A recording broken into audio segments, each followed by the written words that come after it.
Okay, so it's now saying the numbers, my end, which is good. So I don't know what happens there. That's the second time that's done that. It wasn't showing any numbers at all, people on here. So we're just going to keep going. Last night, I came in from the evidence of my dog being taken, Rosie, during my arrest. And we came in from the research of the kennels where she was taken during the arrest, and then I haven't seen Rosie since. And we came in from the Munlochy Animal Kennels or Animal Aid Centre near Inverness, and we found connections into massive areas of the fraud coming in from this, into Oculus, into the Elvina Family Trust, which becomes critical. And I went through the evidence of the Scribed website, which is is been described as the Netflix of the internet for documents, millions of documents going on there. And by researching the founders, I've confirmed that they are linked straight into the main element of the international government fraud, into the NHS, which means the Flemings, loads of other connections going in. So that website is very, well, there's evidence that I'm going to be showing you that shows that it's being used to manipulate information to steer an agenda, specifically in relation to information surrounding conspiracy theories, because a lot of the stuff on there that I've seen is about conspiracy theories. So it talks about satanic rituals, blood sacrifice, time travel, all of this sort of stuff, and it's actually those running the centralized system that are behind that information going on there, you know, as if they're exposing themselves to the conspiracies, but of course they're then able to manipulate that and use that information to steer the agenda how they want through those conspiracy theories. So, and we're going to get to why this becomes very important in relation to the Elvina Family Trust. And we went in from that research and we found links to the Rothschilds family, which had already connected to me via my former school that I went to, called the Thomas Aveling School on Arethusa Road in Rochester. That was the third secondary school that I went to. I think that would have been around 1992, think like that, something like that. I can't remember the exact timing. Hello everyone, I hope you're doing well. Hi, Macadon. Moden, is it? Hi, hope you're doing okay. Who else have we got on here? Just, I hope you've all had a really good day. Hi, South London, LDN. I presume that's short for London. Hi, Big Smoke. I've said hi to you. Hi, Michelle. I hope you're doing well. Who else we got on here? Carla, how you doing? I hope you're okay. I've been thinking a lot about the firmament today, and I've got a little bit more information about that. I haven't even disclosed the full information yet, but I'll come to that at some point. I'm now considering, now I'm not saying at the moment I believe we're living under a firmament or a dome or anything like that, but I am looking into the research specifically at the moment in relation to Domesday, okay, which goes back into the Domesday book, obviously, and ties into 1066 and the Norman family and the Normandy conquest, which links into the research of the burial chambers in Wales, in Pembrokeshire, which then connects back into me. So you've got this link into the Domesday book, which was a book that I think they were using to keep track of the king's monetary element, but also the land in relation to royalty. And that book was originally kept at Winchester, which is in Hampshire, which is very important, as we know, to the international government fraud, because that is where the main currency producer began in 1711 and is linking into the blood of the children and vampirism. So the Domesday book was originally kept there from 1066 until whenever it was complete, and then it moved at some point to London, and Domesday links to Doomsday. Okay, so it's not too far to go to then start considering that, okay, does Domesday have something to do with the firmament and the Doomsday event or apocalypse on Earth? And I don't mean the end of the world necessarily, but the truth of the world all coming out, tying into doomsday and therefore domesday, you see. And there's a lot of other stuff in relation to the firmament that I'm finding. I'm not saying at the moment I believe that we're under a firmament or dome or anything like that.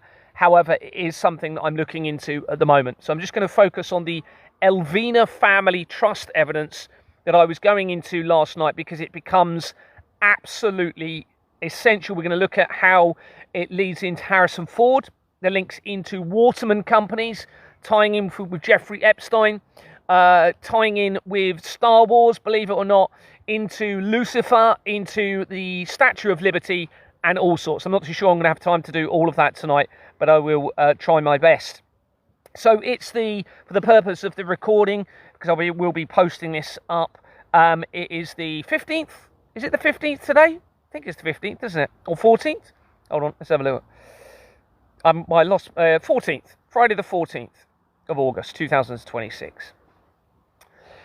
So here in the United Kingdom, it's 20 to 9 in the evening. It's a lovely evening, actually. It's been a bit of rain where I am. Quite a bit earlier today, actually. So we came into the Rothschilds family, coming in from the Company's House records, tying in to Rosie being taken from me during my arrest. So we can see how this is building a picture of an international collaboration and project in relation to me and what's going on in my life at the moment, and how the arrest was staged, how it's all tying in with the evidence of the Templars location, tying in with the Knights Templar, and my family's all being connected into this, and them stealing my dog from me, which I'm probably never going to see again. And this is the sort of evil that we're dealing with, including all three of my families are connected to those in the centralised criminal system and have facilitated, by not supporting me, the theft of my dog, and probably me never seeing them again. This is the sort of evil that we are dealing with in this system. They are targeting their own people, their own family members in relation to this, okay? So, Wikipedia, we were talking about Lionel Nathan Baron de Rothschild. The Wikipedia for him had been created in January 2007, the year that I was introduced to Exbourne Manor, and my wife, and it was edited a month prior to me acquiring the information on the 6th of August 2026. There was a John Russell tying in, I don't know if you remember last night, but there was a John Russell, was the first Earl Russell in the research of the Rothschilds, coming in from this Elvina research, okay? And he was born in 1792 and died in 1878. At Pembroke Lodge. So we have a Pembroke reference again. Pembroke is in Wales, of course. This is Pembroke Lodge, though, in Surrey. But they love to put little symbols and signs, and it all seems these signs are now tying in with me. Pembrokeshire is where my nan was born. This ties into the burial chambers, into Castell Henley, into the Bleeding Yew Tree. And actually, thank you so much to Lisa from last night for informing me that Charles had gone to the Bleeding Yew Tree. This was Prince Charles, when he was Prince Charles. And I think Lisa said it was a more recent date. There may be another time, but the one I've found, when he went to the Bleeding Yew Tree in Pembrokeshire, it was the 8th of July, 2021. So he actually went and visited this little church on the pilgrimage to St David's Cathedral, where the Bleeding Yew Tree is, which I suspect relates to Operation Yew Tree and Jimmy Savile, and this is why they staged my introduction. And he actually went there on the 8th of July, 2021, which is a year to the day before I approached Anthony Roberts of Exbourne Manor Freehold Limited. So I'd already moved back into Exbourne Manor at this point, okay? And there's absolutely no doubt that some people within the system know something about me that I don't, all right? It's obvious that there is some sort of collaborative operation going on in relation to international governments. And I moved back into Exbourne Manor in 2021, and Charles then went and visited the Yew Tree on, as I've said, the 8th of July 2021, a year to the day. Now the question is that a coincidence? Is this divine intervention? Did they somehow know that I was going to approach Anthony Roberts a year to the day later? Because there's a lot of these timings and these events that are too coincidental, if you like. There's far too many of them for it to be a coincidence. I mean, it's just unreal, the timings of everything. So, obviously, the only way they would have known that is if there is some element of manipulation of time. Now, I'm suspecting that's not going to be the case, and we're talking a divine connection into all of this, because you've got all of the other stuff around my dreams tying into things, and the evidence and timing of those dreams as well. So, but I am open-minded about everything, of course, as much as I can be. And for me, it's a case of I need to gain the evidence to expand my understanding and have a gradual understanding as to what's really going on through that evidence, because that's the way I can wake the world up to the truth, you see, through the evidence, because it is waking me up through that evidence as well. And every day I am literally going, wow, my mind is being blown continuously as to what I'm finding, literally every day. So the Wikipedia, my wife, and edited a month prior to me acquiring the evidence. Research shows that John Russell, the first Earl Russell, died in 1878, and he was at Pembroke Lodge, Richmond Park in Surrey. He was a Liberal Reform politician twice, from 1846 to 1852 and 1865 to 1866. So that is 100 years to the year before the foundation of the Church of Satan, which is all the way through this research now. Okay, there's timing and connections being made in to the Church of Satan, into the blood of the children, into the vampirism, all the way through this. He served as Prime Minister of the United Kingdom during the reign of Queen Victoria. In 1861, Russell was elevated to the peerage as Earl Russell of Kingston Russell in the county of Dorset. I mentioned this last night, but we've got a connection into Dorset where my investigation began.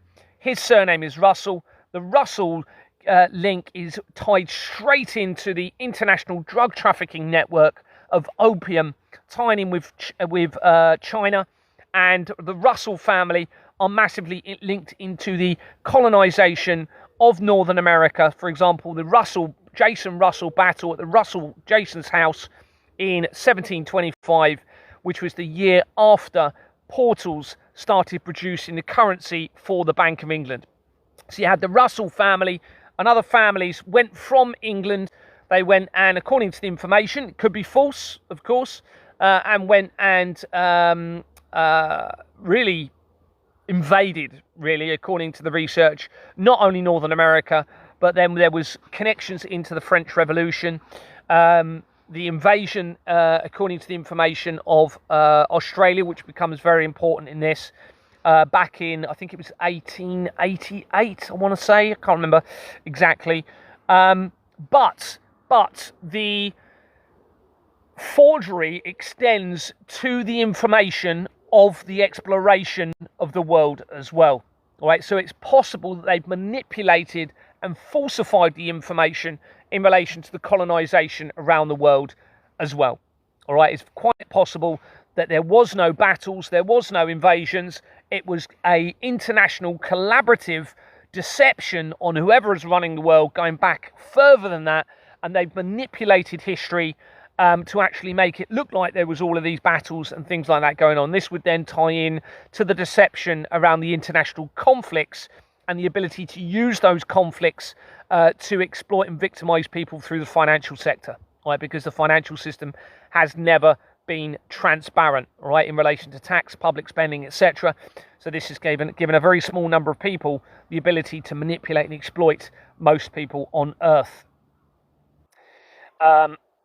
Which is why I'm so passionate about it needs to be a transparent system so that the masses are protected from the leadership. So in 1861, Russell was elevated to the peerage as Earl Russell of Kingston Russell, Dorset County, and as Viscount Amberley of Amberley in the county of Gloucester, and of Ardsala in the county of Meath in the peerage of the United Kingdom. Dorset was where my investigation began, as I've said. Gloucester is where my brother-in-law's family live that are connected to Exbourne Manor. Never told me they were connected to Exbourne Manor. They're linked to the main Freemason Lodge and into Jimmy Savile. And a lot more, into Ghislaine Maxwell very quickly, and Elon Musk. I've done that bit. The Russell name links to international drug trafficking. I've mentioned that, and the 13 bloodlines and the 13 states that were created in America. which links into the evidence of Skull and Bones, which then ties in to 322 and BBC, which is inverted, okay, under the gematria numbers. And this then links in with the bloodline of the Illuminati, which ties into me and my ring. So it looks as though I'm actually going to be connected to these 13 bloodline families, and they are basically suppressing me, stopping me with the truth. They're targeting me. They took my dog, as you know. They have used this criminal network to steal property from me, all right, because obviously I can't comply to any legal system because it's completely criminal and fraudulent, so I couldn't even, participate in any sort of legal process. I refused to, so they went and stole my property using criminal documents through land registry, through a fake criminal court process. They're refusing to actually give the names of who've even signed the documents, haven't even put who signed the documents. The bank came along, they stole over £15,000 from my bank account, which they claimed was fees for my wife, Lisa Morton, who is massively involved in the international collaborative deception, linking in with the Freemasons. And the bank has still not responded to a freedom of information request at all, which they have to oblige by under the law. So they are breaching the law continuously because they know they are in so deep now with this. Every time they respond, they expose themselves, because they give me further evidence to expose people through their documents, through their responses, who they then know are being implicated in the blood of the children. So none of them want to put their names to this now because they know they're in serious trouble, everybody. All right, and the evidence is irrefutable. What's happened there? What's happened there? Hold on, bear with me. Discard. Okay. I'll come to the questions in a minute in the comments. Evelina, so this is Evelina Rothschild, had married her cousin, Alphonse de Rothschild, from the Paris branch of the Rothschild family. Nathan Baron Rothschild and Alfred de Rothschild and Leopold de Rothschild, with whom she was particularly close. Now, there's a lot of evidence suggesting there is incest going on in relation to these families running the world. The Cray twins were also apparently incestuous.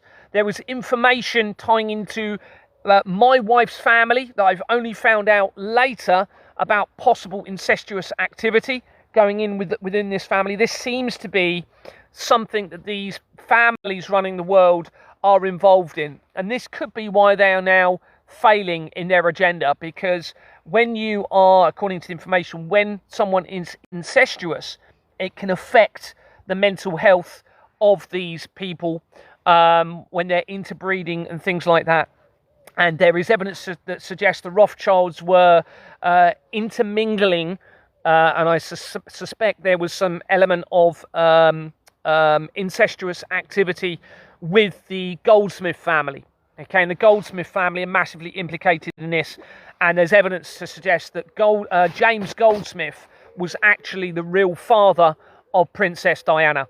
And James Goldsmith was the boss, was the employer at one point for Douglas Smith, who is the advisor for the last few UK prime ministers who have been arrested for threats to kill with a firearm, started up Fever Sex Parties, which is under 40-year-olds open orgy fest. Right, this all goes back into the Roman times, okay? You remember when, I'm sure you've all heard how the Romans all used to have orgies and they were sleeping men with men and drinking, and this is going back to the persecution time of Christ, around this sort of time when this was going on, when the world's system was starting to be manipulated and controlled after the death of Julius Caesar in 44 BC when he was assassinated.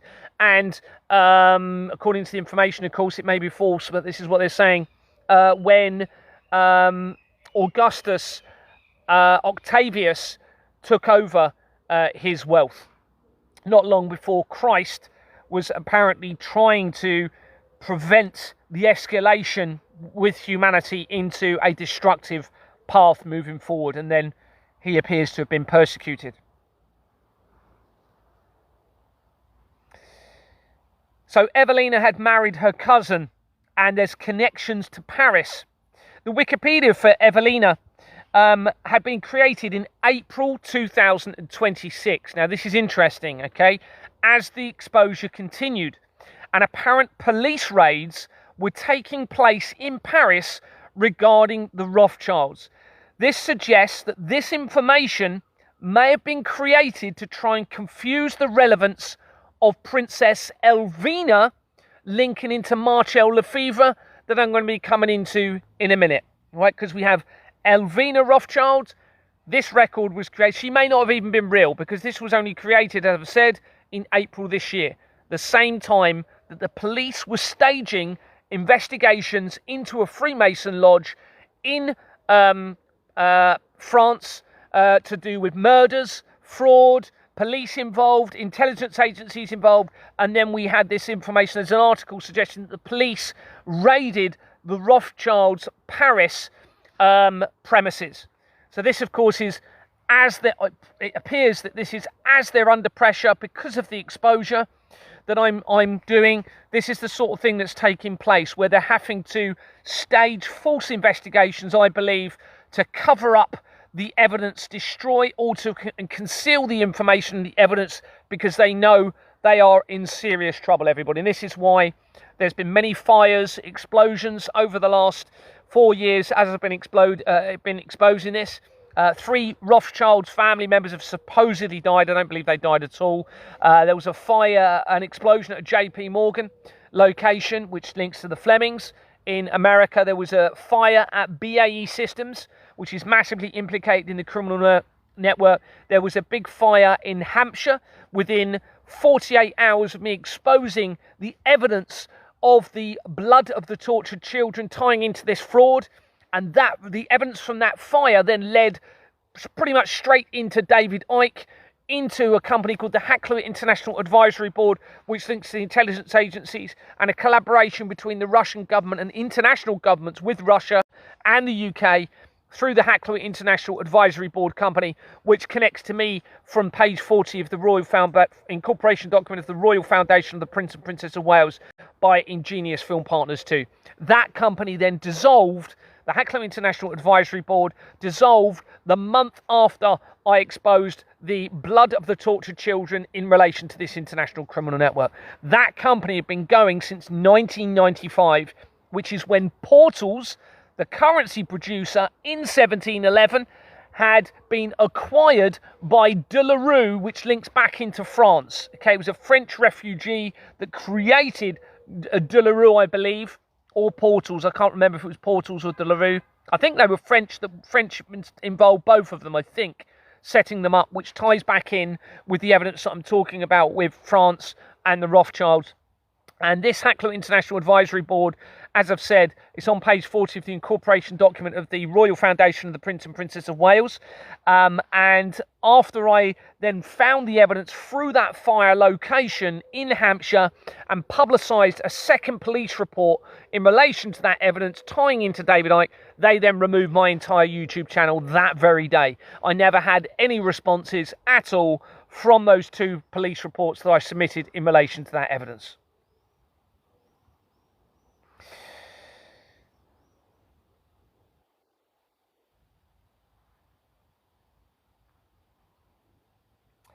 Elvina. So that was Evelina. Remember last night we had a company called Evelina and Eve.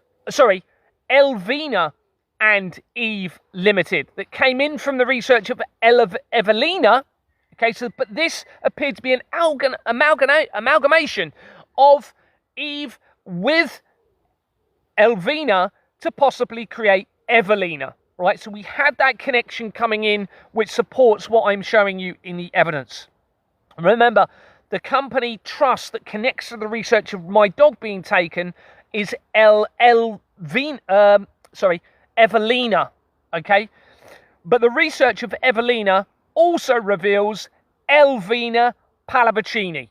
Right, so I suspect they created that record for Evelina the Rothschilds in April 2026 to try and confuse me, to blur the line and the importance with Elvina Pallavicini. And you'll see why this now becomes critical, and other evidence now is going to be suggesting why they were trying to cover up her importance and her connection to me, and why that is very likely going to be the case.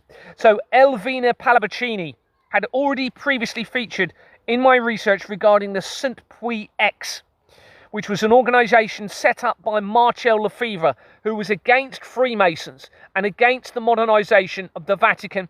And he went with Elvina Pallavicini from the Vatican in 1977 to Geneva in Switzerland, and he was trying to, as I said, oppose the Freemasons, according to the information, and oppose the modernisation of the Vatican. Now, there was the infiltration of the Vatican back in 1870, the year before the Albert Pike letter was written to Mazzini, setting out the Three World War deception to bring about Lucifer, or the pure doctrine of the light of Lucifer on earth, all tying into this agenda. That ties in with Donald Trump, Jeffrey Epstein, the royal family, the Flemings, into earthquake technology, earthquake evidence, even earthquake companies, tying with the Collider, into Madeleine McCann, JP Morgan, Jimmy Savile, I don't know if I mentioned them, all linking into this, okay? The black nobility family members, all tying into this international collaborative deception, tying in with the infiltration of the Vatican. So Marcel Lefebvre set up in 1970 the Saint Puy X Foundation. This was the year after Charles became the Prince of Wales, and the year before the World Economic Forum began in 1971. He then, in 1977, as I said, went with this group, including Elvina Pallavicini, came away from the Vatican, went to Geneva, and that is the year that I was born. So we have to consider that I was given, potentially, from that family to my mum and dad, potentially, this is what I have to consider, and my mum and dad then raised me, where they were trying to create the protection of the hidden bloodline of Christ, knowing that there would be somehow an uprising through some evidence tying in to expose the entire world's criminal network, and how that was going to link in with Christ, potentially, and the bloodline of Christ. That is one theory that they were given me as a child in 1977 during that trip to Geneva, because my family used to go to Switzerland all of the time when we were younger. I remember going there a lot. We used to go to Interlaken, an amazing, incredible area. Yeah, the other option is that my dad is potentially bloodline connected to Elvina Pallavicini, and he then raised me, protected me from the system, knowing that I was going to potentially be somebody, because there's a lot of signs that happened when I was a child. My dad was, a lovely dad. There was nothing other than he was clearly troubled by something. Obviously, it's going to be to do with this. It's obvious it's going to be something to do with everything I'm exposing. He was very troubled. He was suicidal at one point when I was living with him. And you could tell there was something very big on his mind, particularly towards the end of his life. And there were certain comments and things that he said to me when I was younger. For example, he made a point of making me believe that the world may end in my lifetime. All right, so a lot of people later on in my life have tried to get me to believe that the world is going to end in relation to this international government fraud, including people linked into Exborn Manor Freehold Limited. So, let's look at the evidence. So, Elvina Pallavicini had already featured in the research and is relevant in the time ring regarding Contact A and myself. Contact A being Justine Every in Australia, in Melbourne, where there are multiple connections to me, far too many for it to be a coincidence. They've either staged all of the evidence to set her up to be somebody, and it's looking as though she is fitting the symbology potentially of the Antichrist element in this, all right? And I was convinced from the evidence that I was found that either she was positioned and those behind the centralized criminal system had manipulated loads of information to make her seem as though she was, or she was, tied into me through the bloodline of Christ and Mary Magdalene, which is what the evidence suggests with me. There was just far too many connections, and I will at some point expose all of the evidence in relation to Contact A. So Elvina Pallavicini was a former member of the black nobility and part of a group, as I've said, that appears to have possibly opposed Freemasonry, according to the information, and the modernisation of the Vatican, and was led by Marcel Lefebvre to attend Geneva, Switzerland in 1977, the year I was born. Switzerland is where I frequently was taken on the holiday as a child. Elvina was born in Genoa on the 22nd of January 1914. As Elvina de Medici del Vascello, daughter of Giacomo di Marchesa Medici del Vascello, who was born in 1883 and 1949. And his wife was Nee Olga Newman, and she died in 1966, which is the year of the foundation of the Church of Satan. Now, I don't know that these people are real. All of these names are real. Okay, I've seen photos of Pallavicini, Elvina, but you know, we don't know for sure that all of these people are going to be real. The Medici family research is shown elsewhere, but according to the research, they financed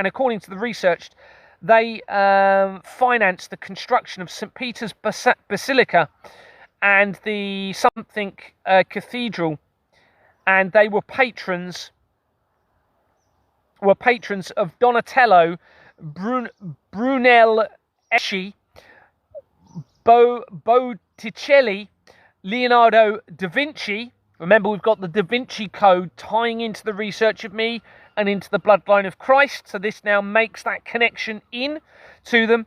Michelangelo, Raphael, Machiavelli,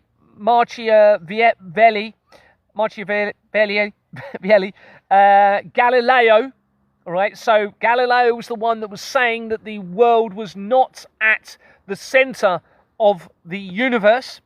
Remember, these people are linked into Satanism and massive deception against all of humanity, right? Which is what Satanism is, massively tied into a deception, all right? Lies, fraud, deception, illusions, etc. So you've got to keep considering the illusion and the deception could be so vast. They even said in the secret covenant, if that's real, that the deception will be so vast that nobody will believe it, and anyone that tries to expose it, then nobody will believe them anyway. Well, I don't think they realise that one day someone may be able to create a document with all of the verifiable evidence to prove everything.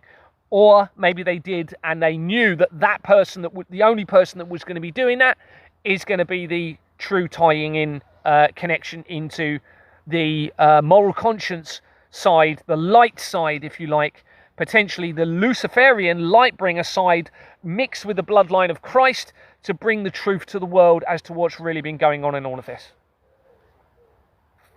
Remember, the evidence from my ring suggests that I may have the blood of Lucifer and Christ within me, which is what it says about the 13th bloodline of the Illuminati.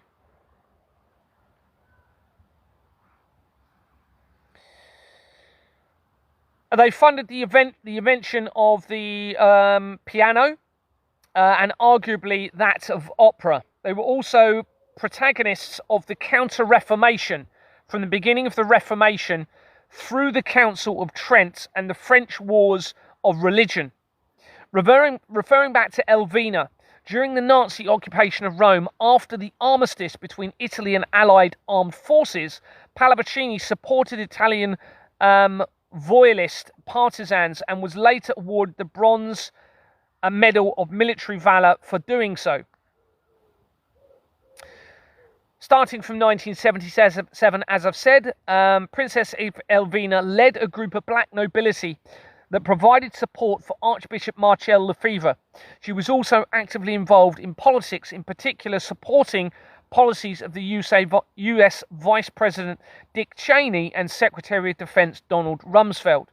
Pallavicini, sometimes called the Black Queen of the First Lady of Roman nobility. Pallavicini, sometimes called the Black Queen or the First Lady of Roman nobility. Yeah, was sometimes called the Black Queen or the First Lady of Roman nobility. Her funeral in the Basilica of San Lorenzo in Lucana was attended by numerous representatives of the Italian government of nobility. In 1939, she married Guglielmo Marius Hubert Marie de Pierre de Bernis de Courteval, who in 1937 was made Prince Pallavicini. The prince was a military pilot in the Regia Aeronautica and became missing in action on the 1st of August 1940 after an air flight over the Mediterranean. He was officially declared dead by the Italian court 10 years later in 1950, according to this information. The spouse's only daughter, Maria Camilla, was born after his death. Maria Camilla married and later divorced the grandson of Armando Diaz della Vittoria. It is claimed that Elvina Pallavicini had died on the 29th of August 2004. This is 7 years to the day after the fictional Judgment Day in Terminator 2, my favourite movie. Linking to me via Ingenious Film Partners 2, and the same day that the Athens, Greece Summer Olympics officially closed by IOC President Jacques Rogge, R-O-G-G-E. The Olympic Games companies connect quickly to me and the 13th century Knights Templar location via my former school and Waterman offshore companies, and into loads of Olympic football, World Cup football companies and David Beckham Limited. You're talking very, very quickly, all right, from the research. There's over 5 million registered companies. That is not going to be a coincidence, okay? And of course, they have given me the ring. Those behind the centralized criminal system have given me the ring that links to the intelligence agencies, that links to the person that introduced me to my wife in Exmoor Manor Freehold Limited. It links to the COVID testing company via the inscriptions on it, which is the Eurofins company, and it links to the a document of the 13 bloodlines of the Illuminati and into the Vatican on the Companies House registration system. Almost immediately into Rome, Vatican-linked companies on Companies House from that. So they made a point of giving this to me. And in the Olympic Games, you have the rings. Okay, the rings also tie into the collider technology. A lot of the colliders are within circular rings, we're being led to believe, under the Earth. You have a lot of rings tying into this. The rings of Saturn. You have lots of other connections in this. The connections into the Lord of the Rings is massive. The writer J.R.R. Tolkien lived after, I think it was after retirement, and died in Bournemouth, where my investigation began. Peter Jackson, the director of those movies, links straight into the evidence that I have acquired in relation to the centralized criminal network.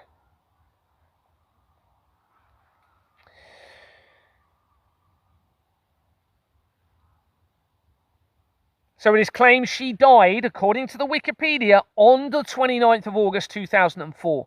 As I've said, 7 years to the day after the fictional Judgment Day in Terminator 2, my favourite movie. And the exact same day that the Greece Olympics closed.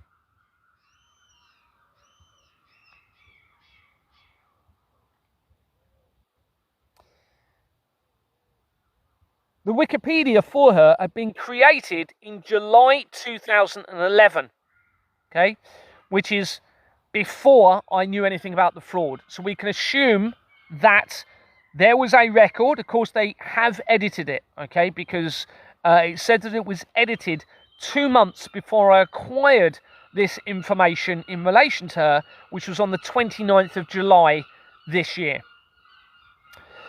I believe images of Elvina looks similar to myself and my father, that I had been led to believe was adopted, and whose adoptive family was apparently associated to the Kray twins that are central to the criminal network. And somebody actually told me today on a message, thank you, I haven't responded to you, I saw a message suggesting that the Kray twins link into this may go back to 1066. Well, what did I say earlier? 1066 ties in to Domesday, Doomsday, into the Normandy conquest, which ties back into the ancient burial chambers in Wales, Pembrokeshire, and the evidence, it looks like, of the truth of Christ potentially. And what I found today is they have, a little TikTok video popped up, and I've checked it online. They have closed, and I don't know if it's back open, but it was in February this year, they closed Christ's tomb that had been open to the public continuously since they discovered it, other than a couple of times when they closed it. So they closed it a couple of times for COVID, and there was a couple of other times, but not much at all from when they discovered it. And suddenly they closed, and I don't know if it's still closed, I need to do a little bit more research, Christ's supposed tomb in Israel. I suspect we are going to find that Wales is going to be the truth in relation to Christ. I suspect that is what is going to come out, everybody, at some point. Okay? And possibly even where Adam and Eve was buried. All right? There's so much evidence in relation to Wales now. It's massive.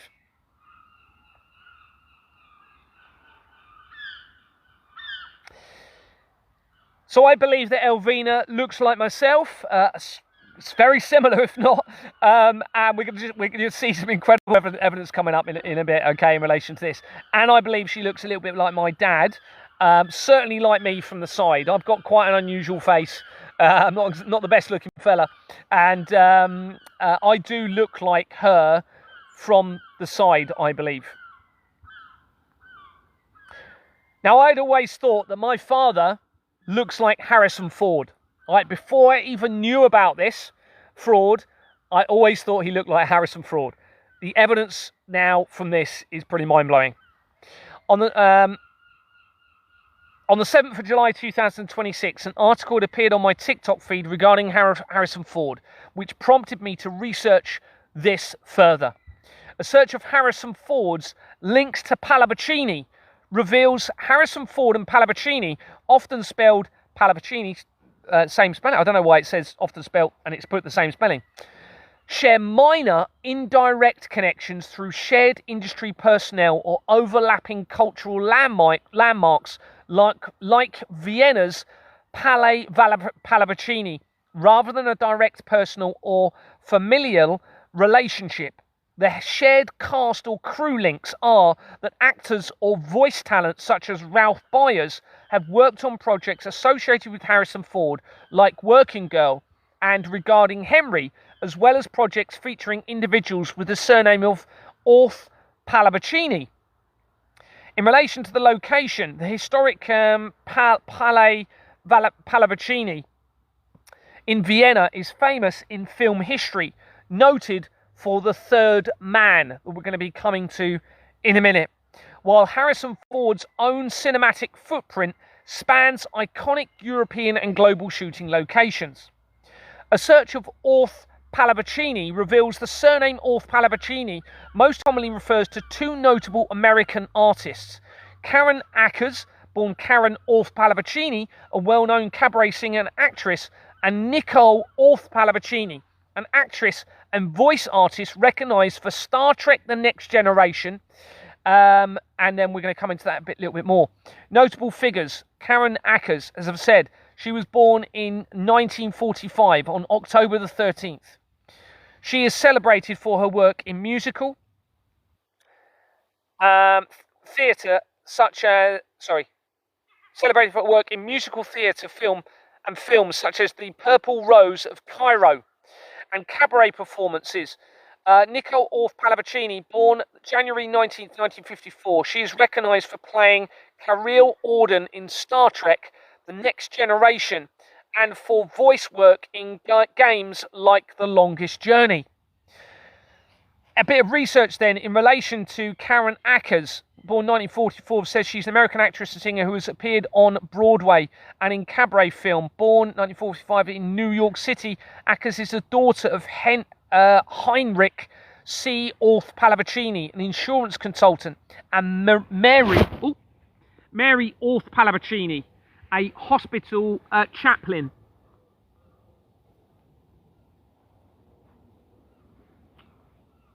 Bear with me.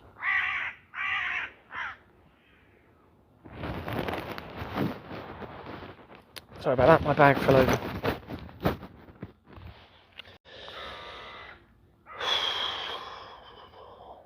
American actress and singer. She's recognised for playing Caril Odin in Star Trek The Next Generation and for voice work in games like The Longest Journey. I've mentioned that. New York. Where did I get to? Pallavicini, a hospital chaplain. So her mum was a hospital chaplain, her father was European, and her grandmother was Russian. Raised on the Upper East Rune of Manhattan, side of Manhattan, she attended Manhattan something college and is a graduate of Hunter College. Hunter College is a public university in New York City, United States. It is one of the constituent colleges of the City University of New York and offers studies in more than 100 undergraduate and postgraduate fields across 5 schools. It also administers Hunter College High School and Hunter College Elementary School. It was founded in 1870 and as a women's college. It first admitted male freshmen in 1946. 1870 appears to be the year of the infiltration of the Vatican prior to the Albert Pike letter written to Mazzini in 1871. This actually becomes relevant. Okay, this Hunter College, I'm pretty sure it makes another connection back into Harrison Ford. All right, in a minute. So we'll see how this is all connected, and it builds the picture of why my dad looks like Harrison Ford and why that's probably going to be the case. Kevin Patrick Power, Vice President of the satellite communications company Orion Network System. Hold on, why am I saying that? Bear with me. Oh, Ackers married Kevin Patrick Power. Sorry, I forgot that bit. Vice President of the satellite communications company Orion Network Systems. In a Roman Catholic ceremony at St. Paul's Chapel of Columbia University in New York. As of April 2000, Ackers was living in London. Research shows that Nicole Orth Pallavicini, the other Orth Pallavicini, born in 1954, which is the year of the foundation of CERN, is the actress who played, as we've said, she was in Star Trek Next Generation 4th season episode called The Host. She filmed her scenes on Monday the 18th of March 1991 on a Paramount Stage 9. Orth Pallavicini, sister to actress Terry Orth Pallavicini and singer and stage actress Karen Ackers, was a regular on All My Children, whatever that is, in 1988, originating the role of Marissa Rampol. She was also a regular on the soap opera Loving during the 1980s and went on to become a regular on another soap opera, One Life to Live, in 1997, becoming the 4th actress to play Melinda Kramer Jansen. She reprised the role in 2005. I'll just come to the comments because I appreciate I haven't actually looked at them. Yeah, soap opera, operas. Opera was the name of the experiment, okay, during the Christchurch earthquake with the Large Hadron Collider and a facility in Italy. The earthquake happened on the 22nd of February 2022, and during that earthquake, Julian Assange was in Bexley Heath in Kent, and that Bexley Heath connection ties into my family. There's a lot more around that. I can't remember. I haven't got it in front of me at the moment. Julian Assange connects to all 3 of my families and the Doomsday Cult, which links into the family, the Doomsday Cult called the family in Australia, and they had properties in Kent, according to an article. And there was information that children were being swapped in hospitals, bearing in mind what I've been saying about what may have happened to me in all of this. And LSD was being given to children, and all sorts of other awful things going on in relation to that cult, according to the research. A search for Orth Pallavicini regarding Companies House reveals Orthogonal Research Limited, that had been incorporated as Timothy Research Limited in February 2026, before its name was changed to Orth Research Limited. All right, so we've got the same part of the double-barreled surname. This is the first thing that came up when I searched Orth Pallavicini. So it was called Orth Research Limited on the 24th of October 2025, 4 days before my birthday and shortly after I was released from prison in my unlawful imprisonment. You're going to see a lot of connections into me coming in from this research of Harrison Ford as we go forward. And it changed its name again on the 7th of November 2025, 2 weeks later. Orthogonal General Partners LP had been incorporated in December 2007, 4 months after Exmoor Manor Freehold Limited was began, and all offices have been blocked from being viewed.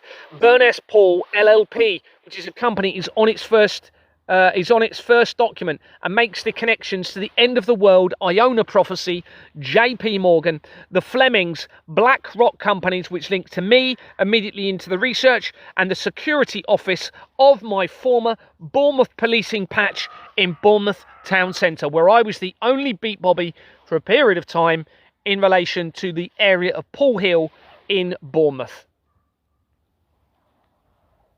Orthogonal Group Limited had been incorporated in January 2020, the month after the COVID deception outbreak. It has a registered address of 71 to 75 Shelton Street in Covent Gardens in London. The Shelton Street address makes important connections throughout the fraud as shown throughout the document. This includes the research of Stephen Hervé, the judge in the inquiry into Princess Diana's death. He was the French judge. Okay, remember we've got this link into France massively, tying into the bloodline of Christ, into me, into this research, the hidden bloodline as well. And we've got this judge ties straight into this now via the research. Also in the inquiry to Angela Rayner position as the Deputy Prime Minister in 2024 as the exposure continued. To Sweeney Todd in the research of the... Sweeney Todd then ties into the vampirism. To paedophile Jonathan King, who was convicted in September 2001, the same month as the World Trade Center disaster. To Lee Clegg of the World Martial Authority, linked into the United Nations and NATO. Into missing Georgina Gesella, into the Southport stabbings of 2024, to Anthony Nicole Kidman, which ties into Hollywood and Australia, to the Stephen Lawrence inquiry, to the threat from Directed Energy and CERN via the Future Circular Collider companies, likely relating to the Future Circular Collider, to the FCC companies, likely referring to the Future Circular Collider program, which ties in with the CERN side of things, to the Doomsday Cult as well, to Sasha Stone via the International Courts of Natural Justice and linking to the CIA, to the Blood of Tortured Children and the Vatican, into the White House Limited, into Artificial Intelligence and Sherborne, the former chair of the US President's Intelligence Advisory Board, to the research surrounding Jim Carrey, Hollywood actor, to Angela Merkel and the research of York in England, to Deborah Fleming, linking from the Association of Police Chief Officers of the United Kingdom, which links into the Doomsday Cult. Deborah Fleming was the one that initiated my removal from Exmoor Manor Freehold Limited. Into the MP for the area of Exmoor Manor, the former MP, who was Tobias Elwoods, also for the area of Jimmy Savile's former property, to the research of DARPA, which is Research and Development organisation in relation to weapons and also weather manipulation, I believe. To the apparent death of plasma scientists at the end of 2025, which I suspect is a cover-up investigation in America. This was, as I continued the exposure, possibly relating to the blood plasma of in relation to blood, to the apparent death of. I've said that. Oh, I've got a little thing to do here. I'm not going to carry on. There's just loads of research coming in from that address. Right, I'm going to get into some of the because otherwise I'm going to be here very late tonight, and I don't really want to because I've got to go a little way yet anyway. Anyway, there's loads of connections going in from that exact same address. It also ties into space exploration via Artemis 2, into the Galileo Foundation and the prophecy of the popes. Into the Truman Show, which, again, what was the Truman Show? It was a man within a dome and everything was being controlled around that person. Into Oculus, there's loads of links. Let me just go forward into the next bit of the research. In relation to the third man, remember that came up in the research, okay, tying into this reference of what's his name, Harrison Ford. There's going to be a lot more. You're going to see a lot more firmer connections into him as we go here. In relation to the third man, though, previously mentioned, a search of Harrison Ford's links to the third man reveals that the sewer chase, and it says that the third man famously concludes with a desperate manhunt through a labyrinth of a subterranean sewers in Vienna. Decades later, the fugitive utilised a very similar drainage tunnel and sewer sequence during Dr. Richard Kimball's Harrison Ford's escape from authorities. The Third Man, 1949 film noir, directed by Carol Reed and written by Graham Greene and starred Joseph, Joseph Cotton, Alida Vallah, Orson Welles and Trevor Howard. Set in post-War II, World War II Allied-occupied Vienna, the film centres on American writer Holly Martins, who arrives in the city to accept a job with his friend Harry Lime, who is played by Wells, only to learn that she has died. Martin stays in Vienna to investigate Lime's death, becoming infatuated with Lime's girlfriend, Anna Schmidt.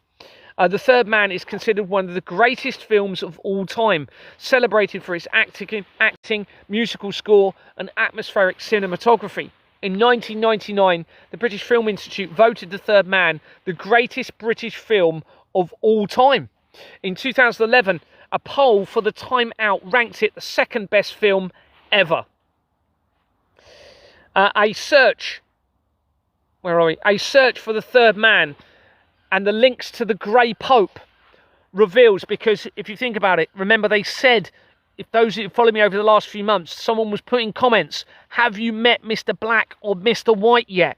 And I didn't understand the relevance at that point. They were referring to me as Mr. Grey, okay, in the middle.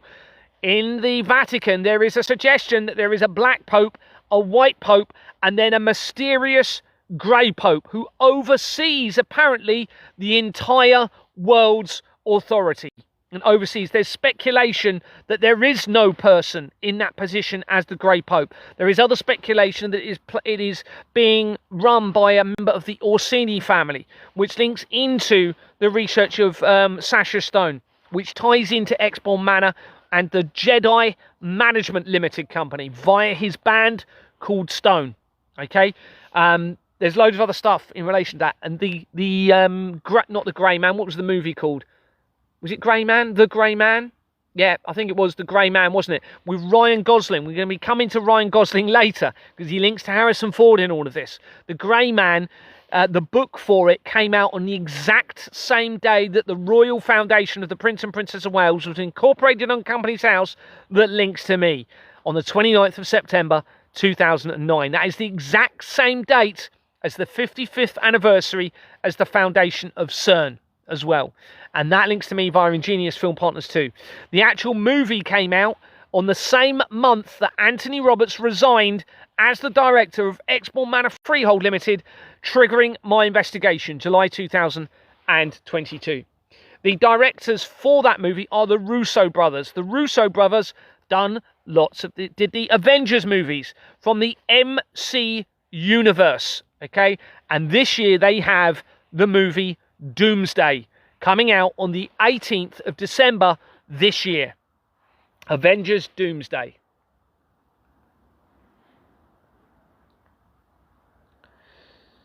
So a search for the Third Man links to the Grey Pope reveals in internet conspiracy theories. The Third Man links to the concept of the Grey Pope through a symbolic hierarchy that alleges the Catholic Church and global affairs are covertly managed by a trio of shadowy or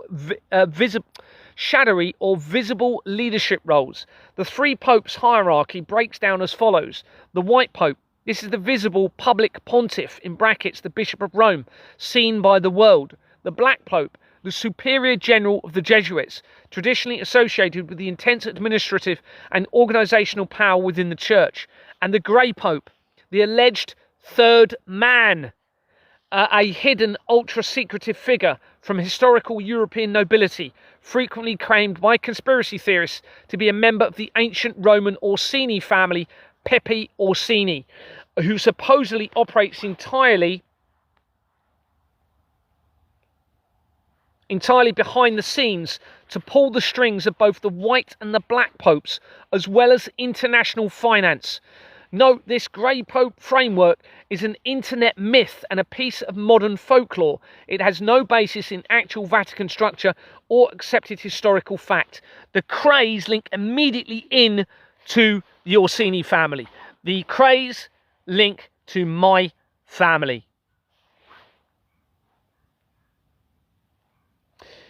A search of the third man in Companies House through Google reveals that the third man with the number 3, Third Man Limited, had been incorporated as APCO Bomb, I think that is.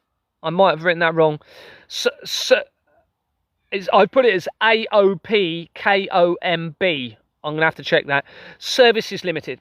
On the 31st of August 2001, 11 days before the World Trade Center disaster, before its name was changed for the only time on the 14th of September 2001, 3 days after the disaster. It dissolved on the 2nd of December 2014. This is the month after the Dolphin Square child abuse scandal linked to Jimmy Savile was being exposed. It has a registered address of Kingsway, and it had been a criminal company, having been incorporated with the same companies as Exborn Manor Freehold Limited, where my investigation began. That is the third man. Mark Elliott Friedman connects the Third Man Limited to 11 companies, including Gatekeeper Services Limited. Couldn't write this, could you? Data Cash Fraud Services Limited, ironically, fraud services, and various criminal link MasterCard companies. A separate search shows a record for Mark Friedman connected to DLA Piper, which links directly to Fieldfisher, the BBC, the Vatican, the De Reyes, Exborn Manor Freehold Limited, Sweeney Todd, vampirism, and major areas of the criminal network as shown elsewhere. The Friedman name makes major connections to the Friedman production, had also been connected to Duke of York's Theatre Limited in the researcher Baron Lloyd of Berwick, linked to the Flemings and the Penny Dreadfuls and vampirism,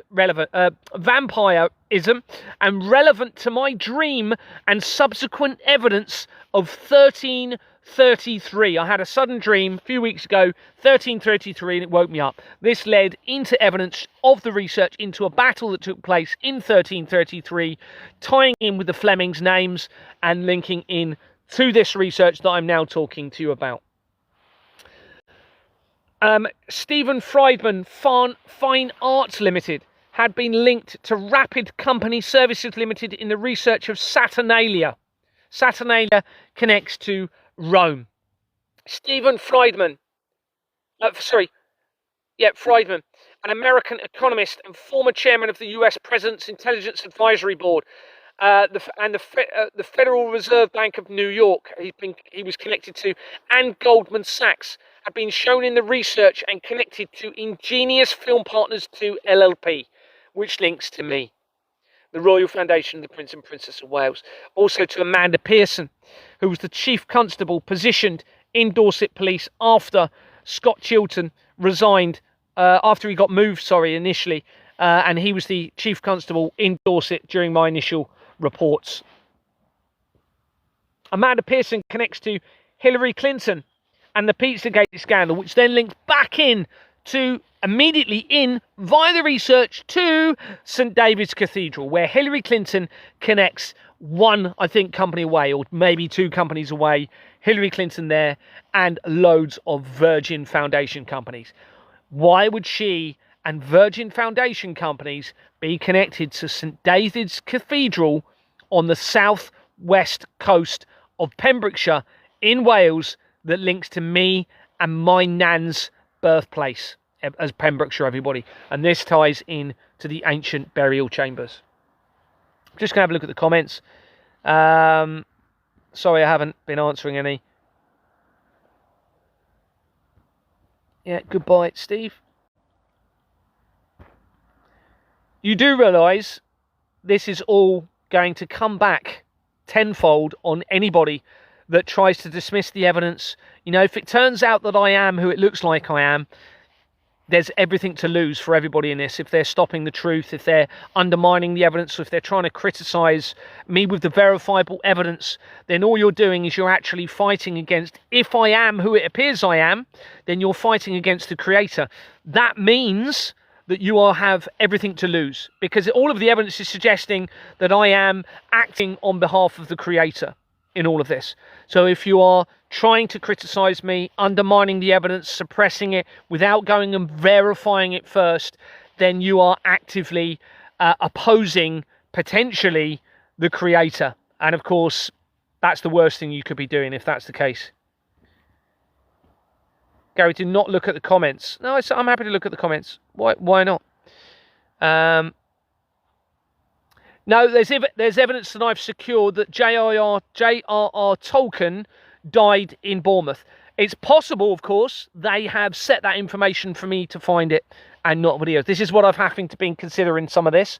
But so I have to consider they could be manipulating that information. The question would be, why? Why would they be doing that if that's the case? And don't forget, you've also got Peter Jackson. You've also got all of the other evidence tying into this as well. But they could be panicking and changing the information as well, don't forget. But I've secured information saying that J.R.R. Tolkien was living and died in Bournemouth. Jamie can't get a woman, so he picks on man someone's put. Be nice to everybody, each other.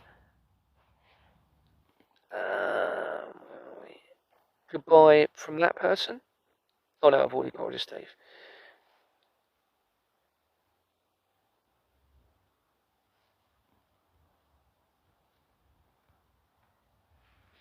It is a lot of information. It is a lot. It's a lot to take on. One of the things I've had to consider is, you know, I know that some of the information is definitely being manipulated, but that seems to be trying to hide, which I'm going to come to in a minute, important links into me via this. If they are setting up information to make it appear as though I am somebody, you've got to be asking why that would be. And then, of course, the big question is, well, what about the dreams? Even if they're setting up all of the information through the Companies House records, of course, you then got to consider, well, are they manipulating my mind, time, matter, and space all around me? That's the only other explanation in relation to it. And of course, why would they do that? Why would they give me evidence to suggest I'm somebody when I'm not? When a lot of people are verifying the fraud, verifying the evidence, you see, it doesn't make sense. You've got to consider the motives in all of this. What is their motive? Why would they do that? Why would they expose themselves? Why would they put me potentially on I won't say a pedestal, but you know what I mean? If it turns out that I am somebody important in all of this, why give me that profile, if you like? Okay, unless they want to empower me for some reason to make a change. But in doing that, it exposes all of them. When Gary first started posting, you could verify everything on Companies House. Yep. As far as I'm aware, unless all of you are compromised, of course, and you're talking of thousands of people involved in the... I know there's definitely an international government project in relation to me. I know that's a fact because the evidence is too overwhelming. But, you know, unless every single person that is being allowed to contact me is part of this and they're saying they're verifying stuff when they're actually part of it, of course I have to consider that may be the case. And then you've got to come to, well, why? Why do that?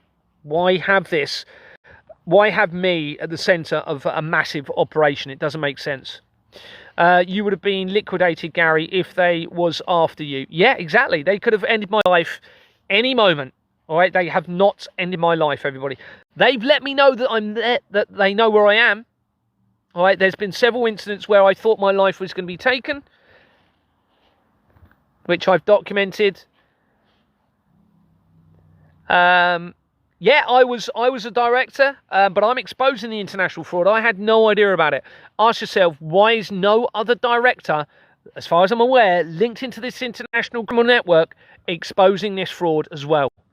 It's suggesting I'm the only innocent person in this. Why would I be the only innocent person?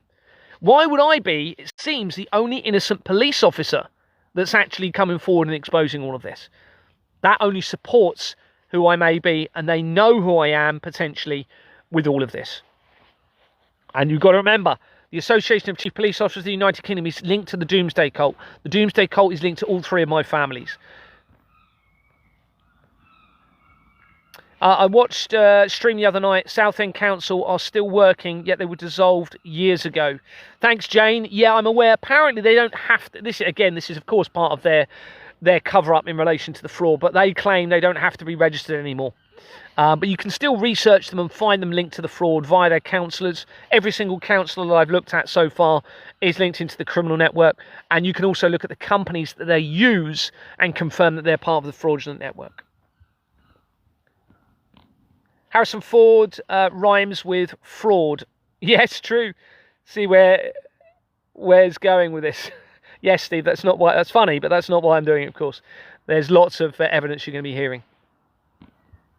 You're obviously compromised, Steve, and you're going to be paying the ultimate price, because it doesn't matter if you're using a false name, right? Because the creator will see through all of that. It won't matter if you're using fraudulent documents, false usernames, or anything like that. You have everything to lose. Trust me in this. It's pretty overwhelming, according to this. Diana was murdered for wanting to marry Dr. Khan. I've heard something about this before, actually. Thanks, Pakistan. I've heard something about that. Of course, she was in a relationship with Dodi Al-Fayed. Dodi Al-Fayed links immediately into the research of the Church of Satan. His father, Mohammed Al-Fayed, supposedly died in 2023. All right, convenient, isn't it? As I'm starting to expose the criminal network, and then they started coming out saying he had been involved in sexual immoral and criminal sexual activity.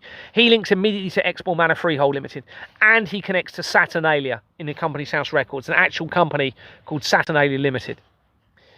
I can't keep up, but it all makes sense. Yeah, it's a lot to take on. Listening to and watching Gary's evidence for over 4 years. Neither Gary or the evidence is lies. Thanks very much, Welsh Warrior. Yeah, anyone that's got my document and we'll see, and I urge you to go and get it and verify it. You know, I haven't had one person go and look at the document and come back and say, Gary, it's all a lie and you're making it all up. Nobody has said I'm not telling the truth. There's some mistakes in there, but there is nothing that's not, it's overwhelming evidence. Gary needs more viewers. This is gold. Thanks, A. Appreciate it. Everything Gary says, you can look up yourself. You just can if you don't believe it. Exactly. Absolutely, Ginny. And I've always advised everybody, you don't have to like me. You don't have to trust me. You can verify this as I'm talking about it, or you can look at it later on the recording and you can check it, type it in on Companies House, check everything that I'm doing, look at the articles. You just need to search them. Of course, when you have the document, it's all there for you. It makes it easy. All the links are there within the documents. You literally just need to click on them. And of course, I can't have made all of the links up. There's so much evidence. It's overwhelming. It's as if they're waiting for me to do something in this. I don't know what it is I'm supposed to do, but you're going to see loads more evidence as we go through. I'm going to carry on. It's getting late otherwise, because I still haven't got to the main.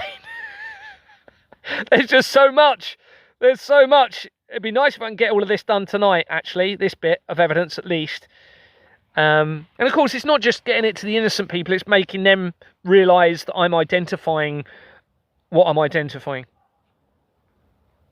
So we have this link into the Berwick Lloyds. We have the link into the US Intelligence Advisory Board. Amanda Pearson coming in from this. Hillary Clinton, as I've said, links to the St David's Cathedral. A search for the director of The Third Man reveals Carol Reed Limited, that had been incorporated on Companies House in 2017 and dissolved in August 2018 after I resigned from the police. Sirhan Hussein Yafai connects the company to 3 companies, including Oak Dining Limited. They've been incorporated in November 2008, 2 months after the Large Hadron Collider activation, and the fault occurred, and it dissolved in July 2017. It has Waterloo Legal Legal and Company Services on its incorporation document that had connected quickly to Export Manor Freehold Limited before they actually removed it from the Companies House register. It links to the currency producer, which ties into Waterloo's. Every time you see Waterloo's on a company, that means it links into the currency producer. Because De La Rue acquired... Sorry, hold on. Yeah, De La Rue acquired Waterloo's. And that's how it's tied in. De La Rue was the main currency producer for the world. And it then came off the London Stock Exchange for the first time in July 2025. The exact same month. And in fact, I think it was the day after that they discovered the 3I Atlas comet. The first time it came off the London Stock Exchange since 1947, which is the year that the Doomsday Clock began. And the Doomsday Clock links into Albert Einstein, and Albert Einstein, according to the research, had also written a letter recommending that there should be a one world government. This was in 1947 as well, the same year as the Doomsday Clock. So that means the one world government ties into the Doomsday Clock, which means it ties into me, which means it ties into whatever the conclusion is going to be in all of this. And linking in with the, as I said, the Doomsday. And it looks as though it's going back to 1066, Domesday, which may be linking into the firmament. And I'm doing some more research around that. What I'm finding is pretty huge in relation to that. But I have to be very cautious I don't fall into a trap. Kumal Hafez connects Oak Dining Limited to 13 companies.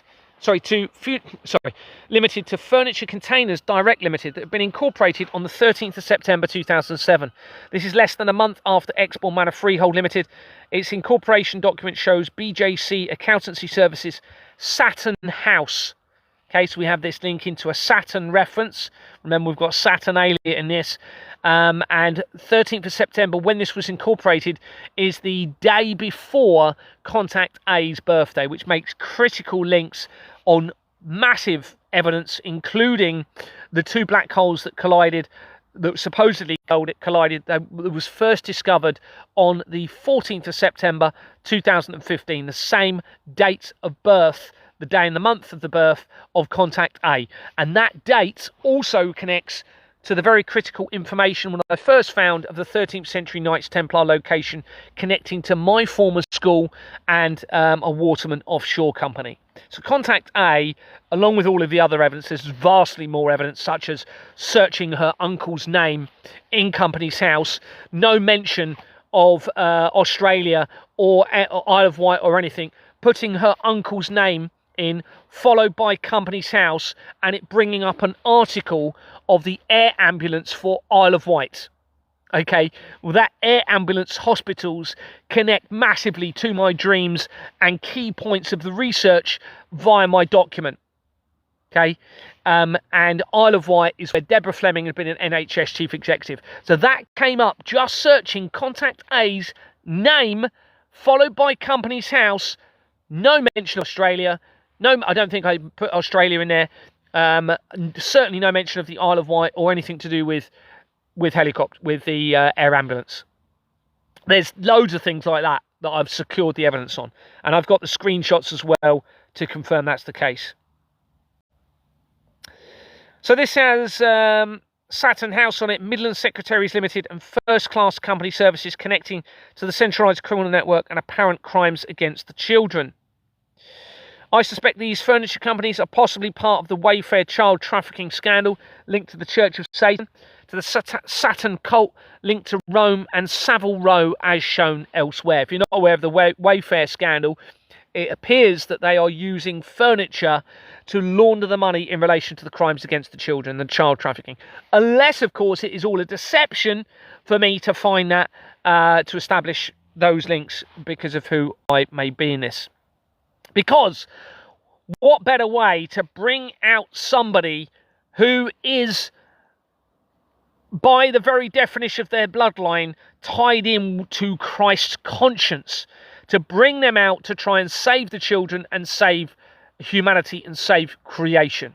I'm not saying the crimes are not happening against the children, but I suspect some of them are not. But there is too much evidence to show that historically there is a link into the blood of the children. And of course, the financial system, whichever way you look at it, it motivates and allows deliberately the laundering of money in relation to the crimes against the children, which is worth a lot of money to them. And the organ harvesting. Nicholas James Allsop connects Furniture Containers Direct Limited to 239 companies, including UK Property Investment Limited, on the 4th page of the companies that had been incorporated in 2006, the year I moved to Dorset, and dissolved in January 2019, 3 months before Julian Assange's apparent arrest and on the lead up to the COVID deception. It has a registered address of Griffins, Tavistock House, South, Tavistock Square, London, WC1H9LG, that connects directly to CAPB Limited, formerly Robert Fleming Co Limited, and to an ISIS company, an Egyptian reference company, connecting to Julian Assange, the ancient burial chambers, again, the main Freemason lodge, the Doomsday Cult, my families, into the Church of the Bleeding Yew Tree, and all of the other stuff tying in with Pembrokeshire, Wales, and more as shown elsewhere. Now, this ISIS possibly is becoming very relevant. As I've said, it is an Egyptian goddess, but also now, bearing in mind what I've told you, that there is now an article claiming that the Christ tomb closed down, I don't know if it's still closed, early this year, suggesting they know that the truth is coming out around Christ's true potential location. Well, the word Israel now appears to be tying into this. A video cropped up on my TikTok today, I think it was yesterday, saying Israel is nothing to do with the country in the Middle East. Okay, it's split into the Egyptian goddess names, god names, is referencing Isis, Ra representing Ra, which is an Egyptian god of the sun, the return of the sun, which ties into the return of the Christ, both illuminating the darkness, removing the darkness, removing the evil, and a symbology via the sun of the sky, but also the return of Christ through the moral conscience. And the L, I haven't, what did it say about the L? That becomes relevant. I can't remember why. This is only what I saw earlier today. So now that has popped up as now as well, saying that Israel was never about the Middle East, and it was actually about these connections. Well, I've already got the links into Egyptology, into Wales, and this other evidence that I'm now finding around Christ and how that ties in with me, everybody. And remember, Israel was formed under the Balfour Declaration of 1917, involving the Rothschilds, leading to the Israel-Arab War in 1948, the year after the Doomsday Clock began, the same year that the Association of Chief Police Officers of the United Kingdom was founded, the same year that the NHS was founded, all tying into this international collaborative deception against all of humanity. I can't remember what the L stood for. It was very, very interesting. Balfour Beatty, yeah, that's all very relevant as well. Yeah, the Balfour Beatty Company is shown all the way throughout the research, and that connects immediately into an Egyptology exploration company that was founded on Companies House in 1888, which then ties in to the research of the Egyptology links into Australia, where Contact A is. Okay, and Contact A links into Ra connections. Ra, I connect to He-Man. What did you have? She-Ra was the equivalent of He-Man. Okay, there's connections into He-Man, into me. And this year they brought out the new He-Man movie. It was my favourite toy when I was a child. What's on his chest? A Knights Templar cross, referencing the hidden bloodline of Christ. Okay, He-Man came out in the early 1980s. My favourite movie. It was a cartoon as well. Right, He-Man. What is Christ? He is the son of man. She-Ra. Ra representing the Isis. Representing the god, Egyptian god of sun. Both bringing about light into the darkness, removing the darkness, removing the evil, and illuminating every shadow and every part of darkness, which is what I'm doing through this evidence. I'm exposing the entire world's criminal network. When you come in from the He-Man, not only did the movie come out, the person that created the character He-Man died this year. Okay? In April, I think. They then brought out a company called He-Man International this year on Companies House that links to Rochester in Kent almost immediately where I was living, and into the Rochester Cathedral and other connections. That then ties in to the shopping centre that I was working at before I was in the police in Maidstone, called the Checkers Centre. Checkers references potentially a chessboard, which links into the Freemasons. Black and white. Black Pope, white Pope, grey man in between. Able to move across every element of the board. If you notice, the Doomsday movie, its main poster is a chessboard. Right, what's on that chessboard? A king is standing. It's the only piece standing on the chessboard. Now that ties in, there's a spider going across the chessboard. There's speculation that it's somehow linking in with Spider-Man is going to beat Doomsday which is the main character. And they've speculation that the king represents, not Doomsday, sorry, is it Doctor Doom? I think, Doctor Doom. Remember, that movie links to the Russo brothers, that links to the Grey Man, and we're going to be tying into the evidence of, what's his name, who's in Hail Mary that's just come out. And we're going to be talking about him as we go. You're going to struggle to see me now. Oh, it's so annoying. I lost something I lost earlier. Let me turn the brightness up on this. Maybe that will illuminate me a little bit more. There you go. Okay.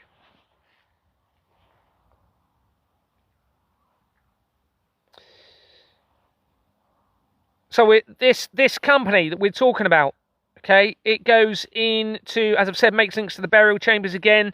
It has been a criminal company with Jordan's Limited, the same as Exbourne Manor Freehold Limited, and Lloyds & Co. is also on its incorporation document, making a reference back to Lloyds Bank. I acquired forged Lloyds Bank documents being produced by somebody on the Treasury Department of Lloyds Bank during my initial investigation. Remember, a Fleming family member married a Lloyds family member in the 1920s. That was an Edward Lloyd. Edward Lloyd was the name of the character that created the Penny Dreadful, created Varney the Vampire, and also Sweeney Todd. A search of Harrison Ford's connection to Kent reveals the following. The Roy Kent insider joke. Ford was cast as a therapist in the Apple TV comedy Shrinking, created by Brett Goldstein. Goldstein is famously known for playing the aggressive fan favourite character Roy Kent in Ted Lasso. The Wikipedia for Shrinking states, Shrinking is an American comedy. Drama television series created by Bill Lawrence, Jason Segel, I think that is, and Brett Goldstein. The series stars Segel as a grieving therapist who decides to become drastically more involved in his patients' lives. Harrison Ford, Jessica Williams, Kristen Miller, Michael Urie, Luke Tenney, Lucetta Maxwell, and Ted McGinley also starred. The series premiered on January the 27th, 2023, the month after I made the first report of the fraud to Action Fraud. The second season premiered on the 16th of October 2024, as I escalated the exposure, and 12 days before my birthday. In the same month, the series was renewed, and 11 What does that say? And one episode. What does that say? It's behind the crack on my screen. Renewed and one something episode, third season, which premiered on Apple TV on January the 28th, 2026, and was renewed for a fourth season that month. Research. So now I'm going to tell you why this is so important. Research shows Brett Goldstein, born in 1980, is an English actor, comedian, podcaster, producer, and writer known for the role as Roy Kent in the Apple TV Plus sports comedy drama series Ted Lasso. He received a Primetime Emmy Award for Outstanding Supporting Actor in a comedy series for each of two seasons. He is also co-creator of the comedy drama series, as I said, Shrinking. Goldstein was born in 1980 in London suburb of Sutton to a British Jewish family, and he was educated at Sevenoaks School in Kent. Goldstein began acting in short films, and he is... His first feature film role was the self-written thriller Wish You Were Here in 2005, which was remade as Slave in 2009. In 2009, his television debut in 2 episodes of ITV's long-running police drama, The Bill, from 2012 to 2016. He appeared in several comedy series such as BBC One's Uncle, E4's Drifters, and Channel 4's Derek. He also played American TV legend David Hasselhoff's personal trainer, Danny, in Dave's mockumentary series Hoff the Record. In 2022, he signed a multi-year overall deal with Warner Brothers. Later that year, Goldstein appeared as Hercules in the mid-credits series Thor, Love and Thunder, which links into the MC universe. Company House shows that Goldstein is connected to 2 companies, including Casablanca Developments Limited, that the overview claims was incorporated in 1989, the same year that the World Wide Web was created for CERN. But the previous names contradict this, showing a date of 1990, when it was called Inner Feelings Limited, until 1997. It has a registered address of Castlemaine Avenue in Bournemouth in Dorset. Out of everywhere in the United Kingdom, the director's company goes straight to Bournemouth, okay, but it gets even more interested. This is right by Exmoor Manor Freehold Limited, where my investigation began. The address had been applied in November 2025, the month after I was released from prison, and continued the exposure. Claudia Elizabeth Stamford connects Casablanca Developments Limited, this company, to 4 companies, including 8 Upper Terrace Road Management Company Limited, that have been incorporated in May 2023, and it has a registered address of Upper Terrace Road in Bournemouth, number 8, that have been on my policing patch as a beat officer in Bournemouth. Okay, so you've got a link, and you're going to see more, and I'm going to tell you why Roy Kent is so important in a minute. It has Gary Ellis and South Coast Building Suppliers on its incorporation document. Deborah Hassan connects 8 Upper Terrace Road Management Company Limited to Laurel Court Bournemouth Limited, where they were appointed in 2020 and resigned in July 2026. I don't expect you to take this all but it's important that this goes out into the ether and that they are watching this and they also see what's being exposed, everybody. They resigned in July 2026 as the exposure to continued. The company had been incorporated in 1998 and it has a registered address of Old Christchurch Road in Bournemouth, which leads into the road where Exmoor Manor Freehold Limited is located. It links to the fraud by ICC formations. Michael Peter Jones connects Laurel Court Bournemouth Limited to 65 companies, including Bournemouth School, that had already been linked to David Sidgwick, the Police and Crime Commissioner for Dorset, Deborah Fleming, who initiated my removal from Exmoor Manor, my wife's family, Jimmy Savile, the Doomsday Cult, Donald Trump, the Royal Family, the Albert Pike letter to Vatican, the Vatican agenda, Madeleine McCann, and much more as shown elsewhere. This is almost immediately coming in from the director that's involved in Harrison Ford and Roy Kent, the character. Jones also connects to Sale Point Pool Limited. Pool is right near Bournemouth in Dorset, where my investigation began. And it has a registered address of 1 Lowther Gardens, Bournemouth. And Burns Property Management and Lettings Limited is in the People record. This connects to the Association of Chief Police Officers of the United Kingdom and the Doomsday Cult again, which links back in again to Exbourne Manor Freehold Limited and my wife's family and David Sidgwick of the Police and Crime Commissioners, Association of Police and Crime Commissioners. And they are scrapping that organisation since I have exposed it. That organisation, the Association of Chief Police Officers the Association of Police and Crime Commissioners, began in 2012 after CERN claims to have discovered the Higgs boson or God particle. And it links to Jimmy Savile, which then links to me and Exbourne Manor Freehold Limited, everybody.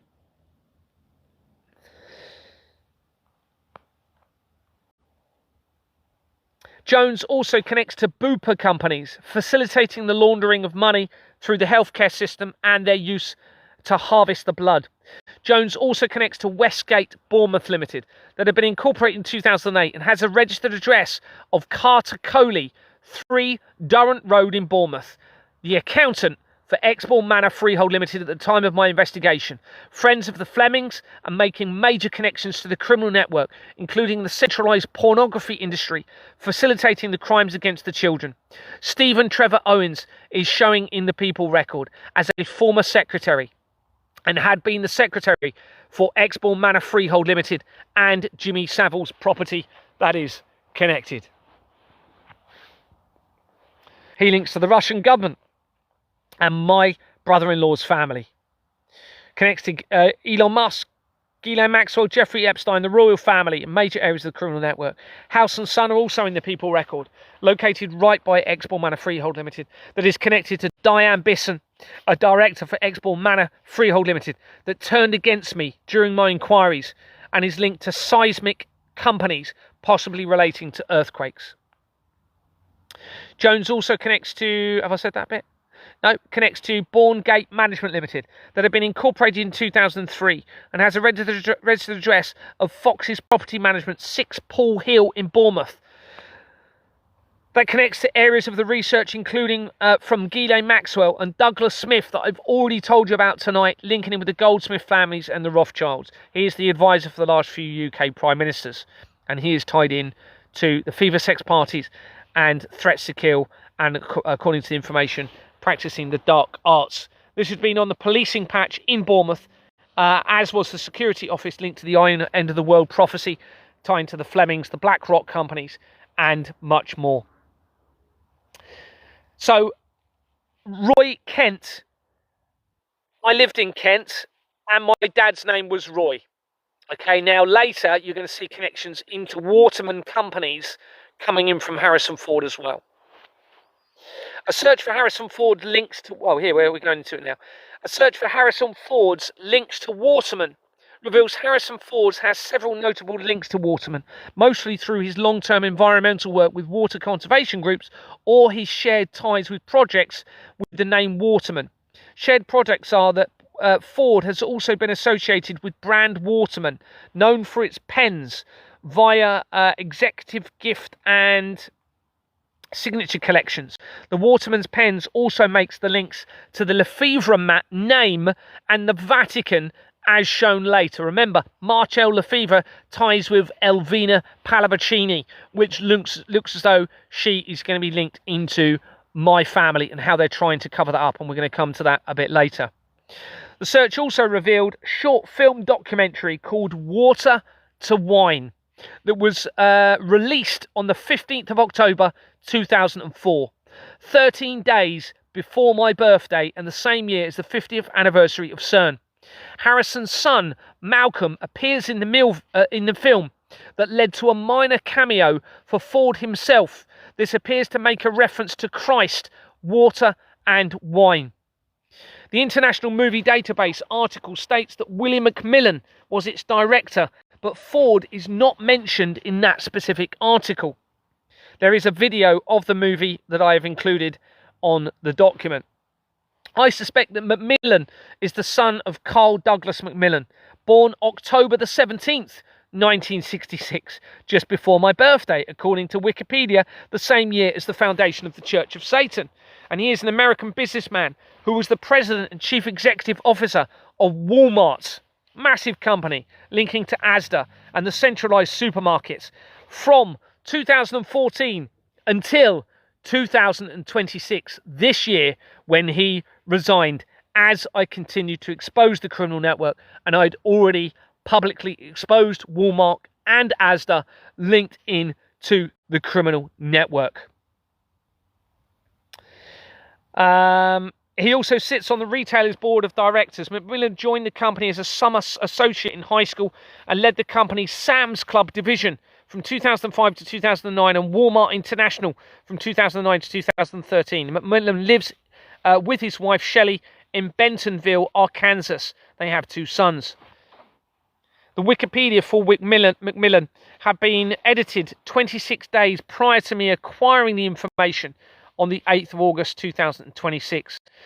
A search for Malcolm Ford, the son of Harrison Ford, reveals the following. Malcolm Ford, born 1987, is the son of actor Harrison Ford and his second wife, the later screenwriter Melissa Matheson. Unlike his father, Malcolm pursued a career in music, serving as the lead singer and guitarist for the band the Dough Rollers, suggesting rolling around in money. His background and family. He was said born in 1987 in October in the United States, same month I was born, same as my birthday, sorry. His mother, Melissa Matheson, wrote E.T. the Extraterrestrial and passed away in 2015.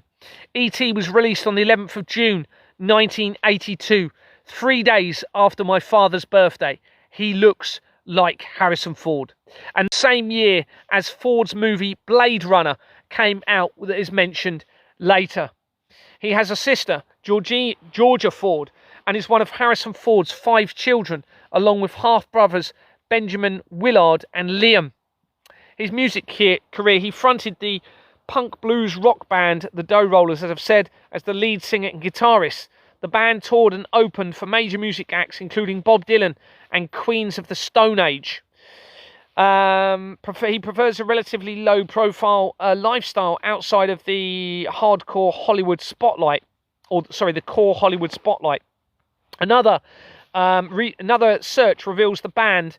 It says he formed the Dough Rollers as the lead singer and guitarist alongside bandmate Jack Daniel Byrne, born 1939, son of actor Gabriel Byrne. Research shows Gabriel Byrne was born in 1950, is an Irish actor. He has received a Golden Globe Award as well as nominations for Grammy Award, 2 Primetime Emmy Awards and 2 Tony Awards. Byrne was awarded the Irish Film and Television Academy Lifetime Achievement Award in 2018 and was listed as number 17 on the Irish Times list of Ireland's greatest film actors. In 2009, The Guardian named him one of the best actors ever to have received an Academy Award nomination. His screen debut came to Irish drama serial The Riordans and the spin-off show Bracken. He went on to star in such films as Defence of the Realm, Lionheart, Miller's Crossing, Little Women, Dead Man, The Unusual Suspects, The Man in the Iron Mask, Enemy of the State, End of Days, which I found interesting, which also starred Arnold Schwarzenegger from Terminator 2 Judgment Day, Stigmata, I think Stigmata is linked into Devils somehow, Vanity Fair, and The 33. And a film called Hereditary from 2018, making a possible reference into Bloodlines. He co-wrote The Last of the High Kings. The Last of the High Kings from 1996, and also produced In the Name of the Father from 1993. Gabriel Byrne was born in 1950 in Dublin, in Ireland. His father, Dan, was a soldier and Cooper, while his mother, Eileen, from Elphin, County Rossmore, was a hospital nurse. Company's House suggests that Byrne has connections to the criminal network in Northern Ireland, which with its IRA deception is a huge part of the centralised criminal network and crimes against humanity. Research shows that Harrison Ford and Gabriel Byrne have never acted together, but Burns' former wife from 1988 to 1999 and actress Ellen Barkin had attended Hunter College, the same as Melissa Matheson, Ford's former wife. And we had this link earlier to Hunter. Was it for his former wife? And there was a connection to Hunter coming in. What was that earlier? I can't remember now. But we mentioned the Hunter College. So they have this link through the college, and their children are associated. Gabriel Byrne's son with Harrison Ford's son in this band. Company sales shows many entries for Jack Byrne with one. Actually, I'm not going to read that because I need to move on to some more bigger stuff. There's basically connections coming in from the Ford via the son, and it looks like he's linking in with the international drug trafficking trade. Now, there's actually a video going further on. It talks about Harrison Ford's children, and at least 2 of them have had problems with mental health and drug addictions. And it looks like one of these band members is tying into the drug trafficking network, Gabriel Byrne's son. And of course, that brings vast amounts of money through the international drug trafficking trade being laundered through the company's house records. And the government's all involved in it, everybody. It makes a link into Trinity Services. Do I need to go into that? No, I think I'll skip that because it's not as interesting as what's coming up in it. It leads to a Christian Cornelia Vanderberg connected to hundreds, if not thousands, of companies. There's also revealed in an article by Panadata and Panama regarding the name being connected to 22 companies, one beginning with the word Prince, and the rest of it has been redacted out from the website. And I think this is a website that ties into Panama, which is generally tying with the Panama Papers and corruption. So this is coming in from the research of Gabriel Byrne's son, tying in with the International Criminal Network. And we have a link. There is a link to Dubai, and then there's a company name that starts with Prince. They've left Prince so it can be read and redacted the entire rest of it on this website. So that's either going to be a Prince to do with United Arab Emirates or Dubai, or it's going to be possibly a Prince of Wales company, which I know the royal family are linked into the international drug trafficking network via this. Referring back to Harrison Ford, a YouTube video published in March 2026, as I've said, discusses Harrison Ford's children and some of the emotional and substance abuse that they have gone through. Let me come to the comments. City of London have been shut down, I heard today. Really? I haven't. What's that about? That's interesting. Someone said, yes, 1888. Yeah, 1880 is a very important company. This Egyptian exploration company, it's a criminal organisation. It makes ties into the Doomsday Cult. There's loads of connections. It also links in with the links directly to Fabian Society, but also the British Museum. And the British Museum is the location where the Albert Pike letter written to Mazzini was being publicly shown, according to the information, until the year of my birth, when they then removed it from public view and then denied all knowledge of it. This suggests they knew who I was from birth, or they were setting it all up for me to expose it because of who I potentially am. Let's face it, they're not getting rid of me. Oh, thank you very much, Wendy. L is the Brotherhood of Light. Thank you very much. Yes, they mentioned that, and they did mention some other stuff about it. Brotherhood of Light. Interesting. That, I think, obviously got the Lucifer is the light bearer, but there is, I think the research of the Doomsday Cult makes a link into that. I'm not sure, though, via Julian Assange. So that's somebody saying that the EL of Israel relates to the Brotherhood of Light, everybody. And it actually is very likely going to be a massive deception that we've always been deceived over. Israel in the Middle East is probably not even a real thing. Tying in with Christ, I suspect we're going to find out. I suspect, based on what I'm finding at the moment, that you're going to be talking about the evidence linking with Christ is going to be in Wales. Marcia Lynch is Jewish. Interesting. What makes you mention Marcia Lynch? She was the director of Exmoor Manor Freehold Limited. You're right, she was. She is connected. I know that because within the emails of my inquiries, she was making Jewish references along with some other people within the company.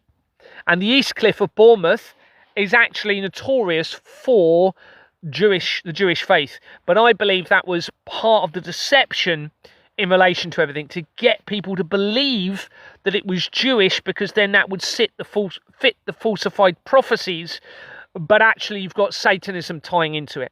Why would you have Jewish people, Jewish organisations, connected legally and financially on their company's house records, not only to the Church of Satan via the research and Satanism, the blood of the children, but also to the theory of evolution via the Charles Darwin's Trust. And that links immediately to Ghislaine Maxwell. Research shows that Melissa Mary Matheson, so this is the mother of Malcolm Ford, who's in this band, the former wife of Harrison Ford. She was born in 1950, and she sadly died, according to this, in November 2015. She was an American film and television screenwriter and an activist for the Tibetan independence movement. She wrote the screenplays for the film Black Stallion. Interesting. Black Stallion. The black horse links to Lloyd's Bank. Lloyd's Bank is on page 40 of the Royal Foundation of the Prince and Princess of Wales. That black horse possibly represents one of the horsemen of the apocalypse. 3 of those 4 horsemen are represented by human figures, apparently, according to the research. One of them is not. I believe, if I remember correctly, it's the black horse, which represents death. I could have that wrong. I can't remember. I think it's the black horse that is not represented by humans. And it has a cosmic connection, I believe, into this. And here we have a cosmic link to her, because she also wrote the screenplay for E.T. the Extraterrestrial, as we said elsewhere. The latter of which earned her the Saturn Award.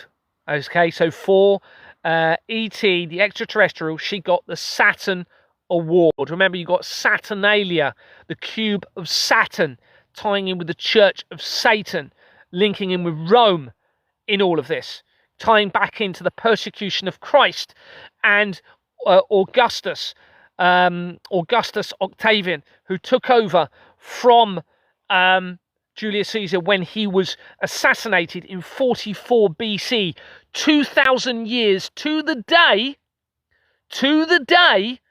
of the beginning of Operation Overlord, practicing for the D-Day landings of Normandy. D-Day, Doomsday, D-Day, possibly Domesday, possibly the truth of everything, including the firmament, potentially tying in with Domesday.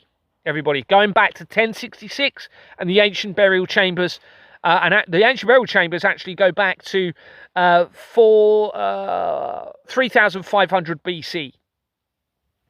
In fact, there's another one, but the one that I've got the Company's House connection from is for 3500 BC, but there is another one near Cardiff, which is 4000 BC. So she was linked to E.T. She got the Saturn Award. She later wrote The Indian in the Cupboard, based on Lynn Reed Banks' 1980 children's novel of the same name, and also The Kundan, a biographical drama about the Dalai Lama. Her final film credit was the BFG, The Big Friendly Giant, in 2016, which marked her 3rd collaboration with film director Steven Spielberg. Remember, Steven Spielberg did Jurassic Park. Where is the Jurassic Coast, everybody? In Dorset. What's been happening recently as I'm publicising the evidence? Sam Neill suddenly dies, the main star of Jurassic Park. What else happens as I release the evidence of the T-Rex? Suddenly, the T-Rex is the best preserved supposed skeletal remains of a T-Rex was sold the day after I exposed it. And Sam Neill died. Jurassic Coast is in Dorset. Jurassic Coast companies are now dissolving. They also did Her family was friendly with Francis Ford Coppola, whose children babysat for Matheson. Were babysat for Matheson. Coppola offered her a job as his assistant on The Godfather Part 2 in 1974, an opportunity which she left her studies for at UC Berkeley. Matheson had a relationship with him whilst working as the assistant, an affair that lasted through the production of Apocalypse Now. Apocalypse, everybody. Tying in all these references. It's all centralised into what I'm doing. Tying in with Doomsday, into the Apocalypse, into the Scripture, into the Return, into the blood of Christ, into Doomsday and Domesday. From 1983 to 2004 is when she was married to Harrison Ford. The first result on searching Melissa Matheson reveals Melissa Matheson with one letter different. So instead of Mathison, the I has an E in its place. One letter different, with no date of birth, and a correspondence address in Hampshire, the county where Deborah Fleming had retired as an NHS Chief Executive Officer. This is Harrison Ford's former wife and the mother of his son.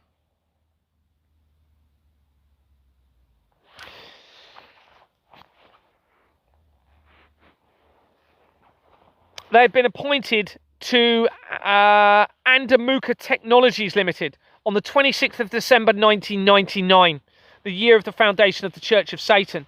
The company had been incorporated in 1998 and dissolved in 2018 after I had resigned from the police.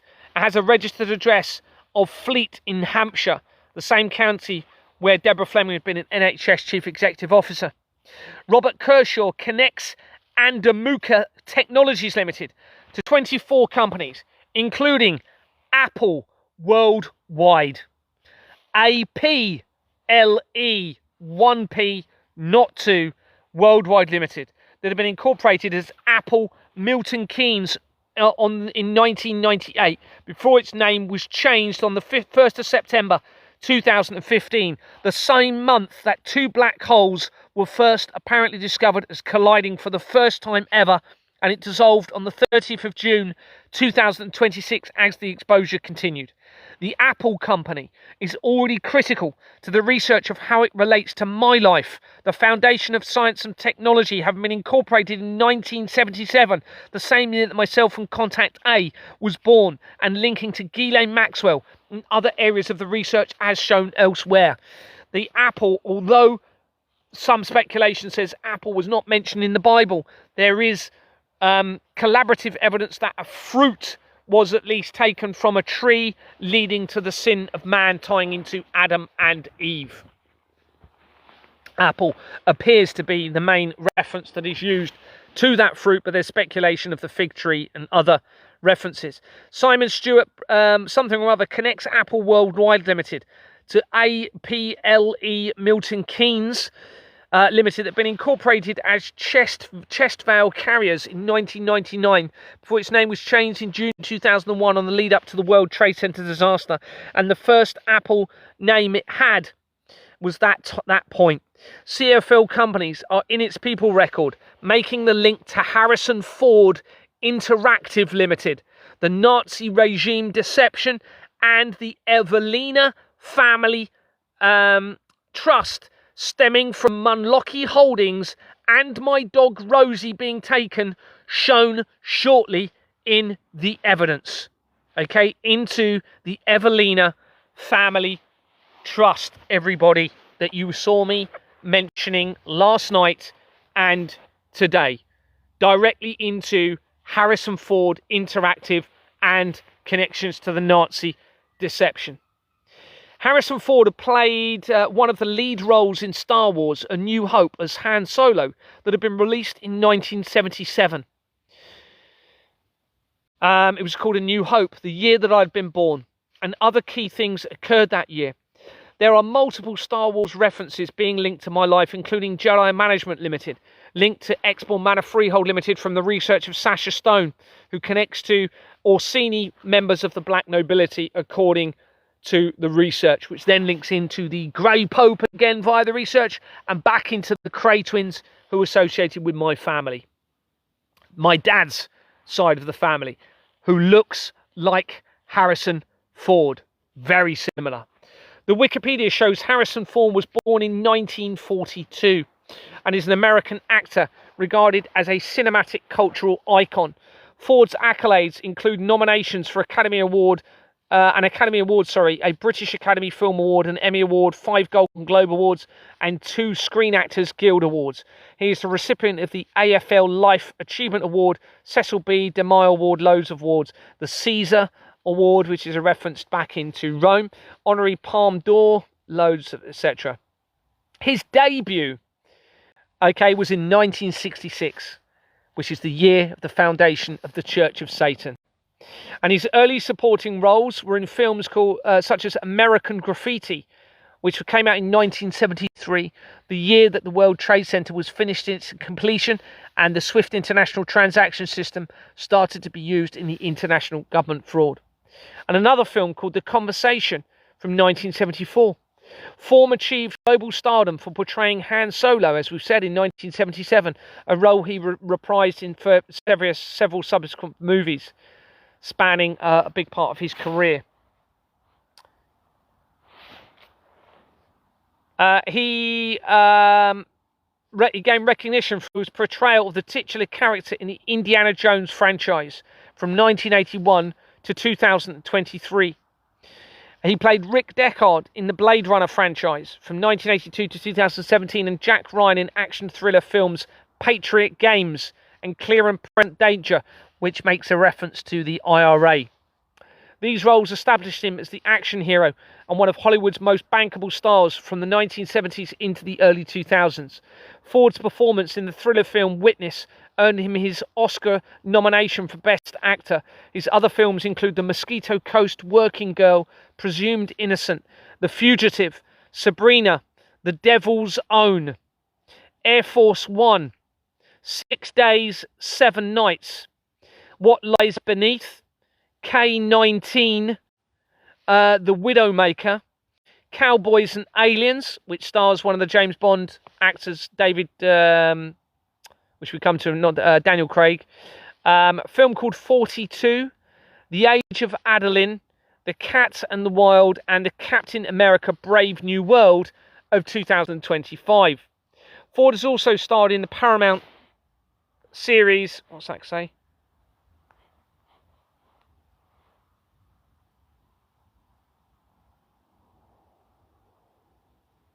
Paramount Western series. Brave New World, has also starred in the Paramount Western series 1923, which was from 2022 until 2025, as I exposed the fraud until 2025, which is when a load of things started happening. The Pope died, etc. In Cowboys and Aliens from 2011, Ford acted alongside Daniel Craig, who played James Bond in 2006's Casino Royale, that becomes relevant to 007 and my introduction to X-Born Manor in 2007. Ford also stars in Captain America, as was said, Brave New World. Captain America Brave New World is a 2025 American superhero film based on in Marvel Comics, featuring the character Sam Wilson / Captain America, produced by Marvel Studios, and which links into the MC universe, which links into the Grey Man, of course, and Doomsday coming out this year. Distributed by Walt Disney Studios and Motion Pictures, it is the 4th installment in the Captain America film series, a continuation of the television miniseries The Falcon and the Winter Soldier. The Falcon, obviously, Millennium Falcon. There's lots of Falcon companies tying in around my wife's family, also to Trevor Meelan and into this criminal network. And the 35th film in the Marvel Cinematic Universe. The film was directed by Julius Omar from a screenplay by Rob Edwards and the writing teams of Malcolm Spellman and Alan Mousson and Onar and Peter Glanz. It stars Anthony Mackie as Sam Wilson, Captain America, alongside Danny Ramirez, Shira Haas, Carl Newman, I'm not going to try and read all those, and Harrison Ford was in it. Wilson investigates a conspiracy involving US President played by Harrison Ford.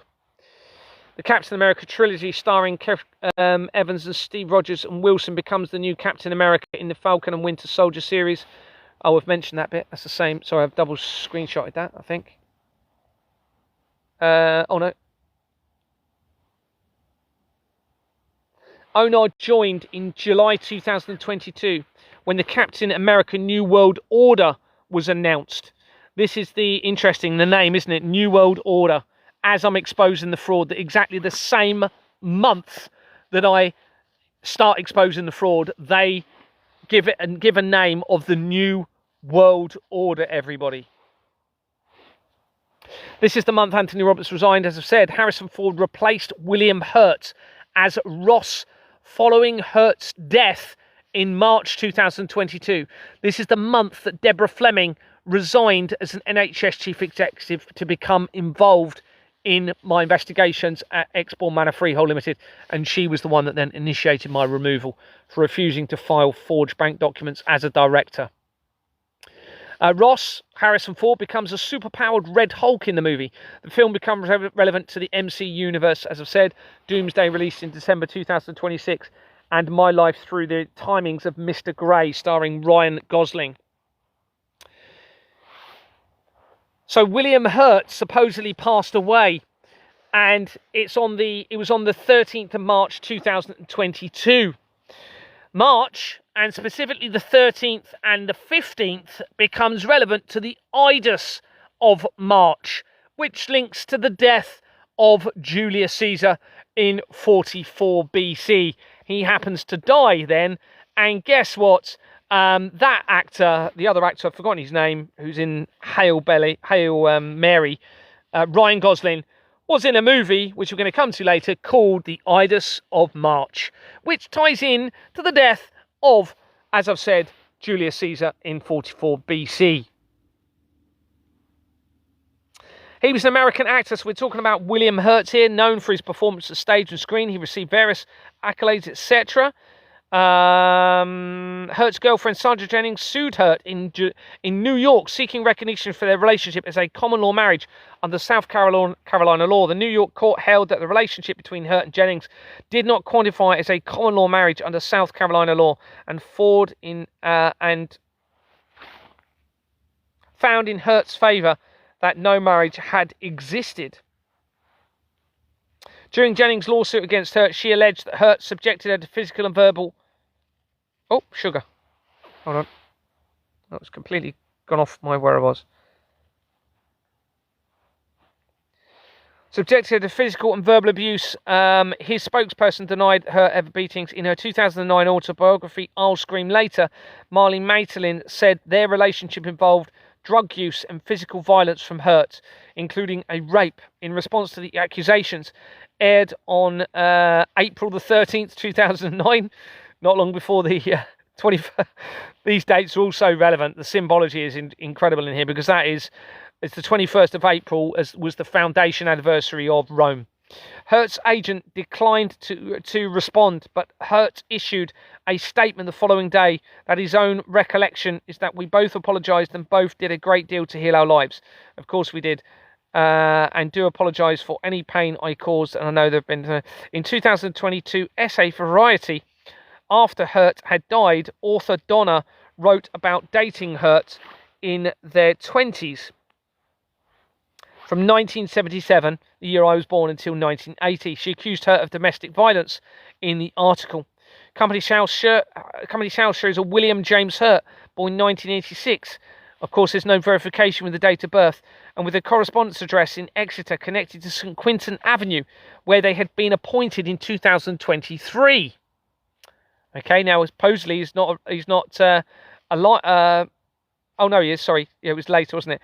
And resigned in February 2000. No, he died in 2022. So if this is an alias being used by him, which I suspect it is, because where it leads, okay, then he didn't die. Because he was appointed in 2023, resigned in February 2026. The company had been incorporated in 1988, and its incorporation document that appears to be forged shows Nigel Leonard Blood. of 84 Temple Chambers, Temple Avenue. Links to the London Law Agency, immediately to Elon Musk, immediately to Stephen Hawking, and to central areas of the criminal network, the Doomsday Cult, and my dreams. St Quintin Avenue Limited.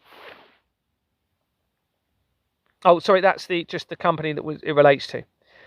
The second entry for Jonathan Peter Rose in the People record connects St Quintin Avenue Limited to 11 companies, including Blofeld Investments Limited.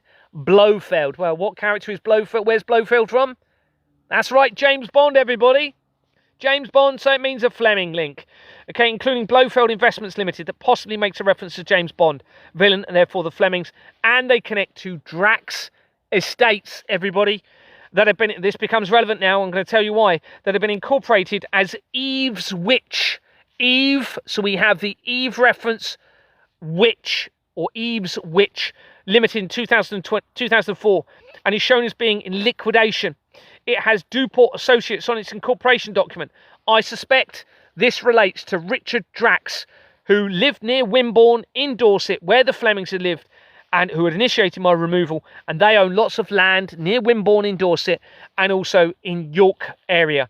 And they link to the vampirism connection, and also make the reference into the research from the Rapid Response that had initiated my removal from Exbourne Manor Freehold Limited, that had threatened to steal my home and my motorhome, and they link to my families, everybody. So there's so many connections into vampirism with my family, and it looks as though the bloodlines of Christ are involved in the blood of the children.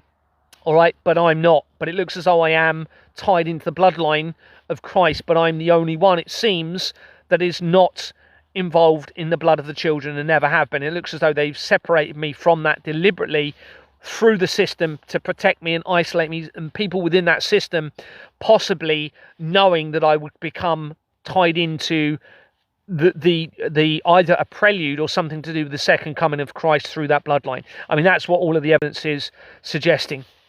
Now, what was I going to say about that? Oh, it's gone out of my mind.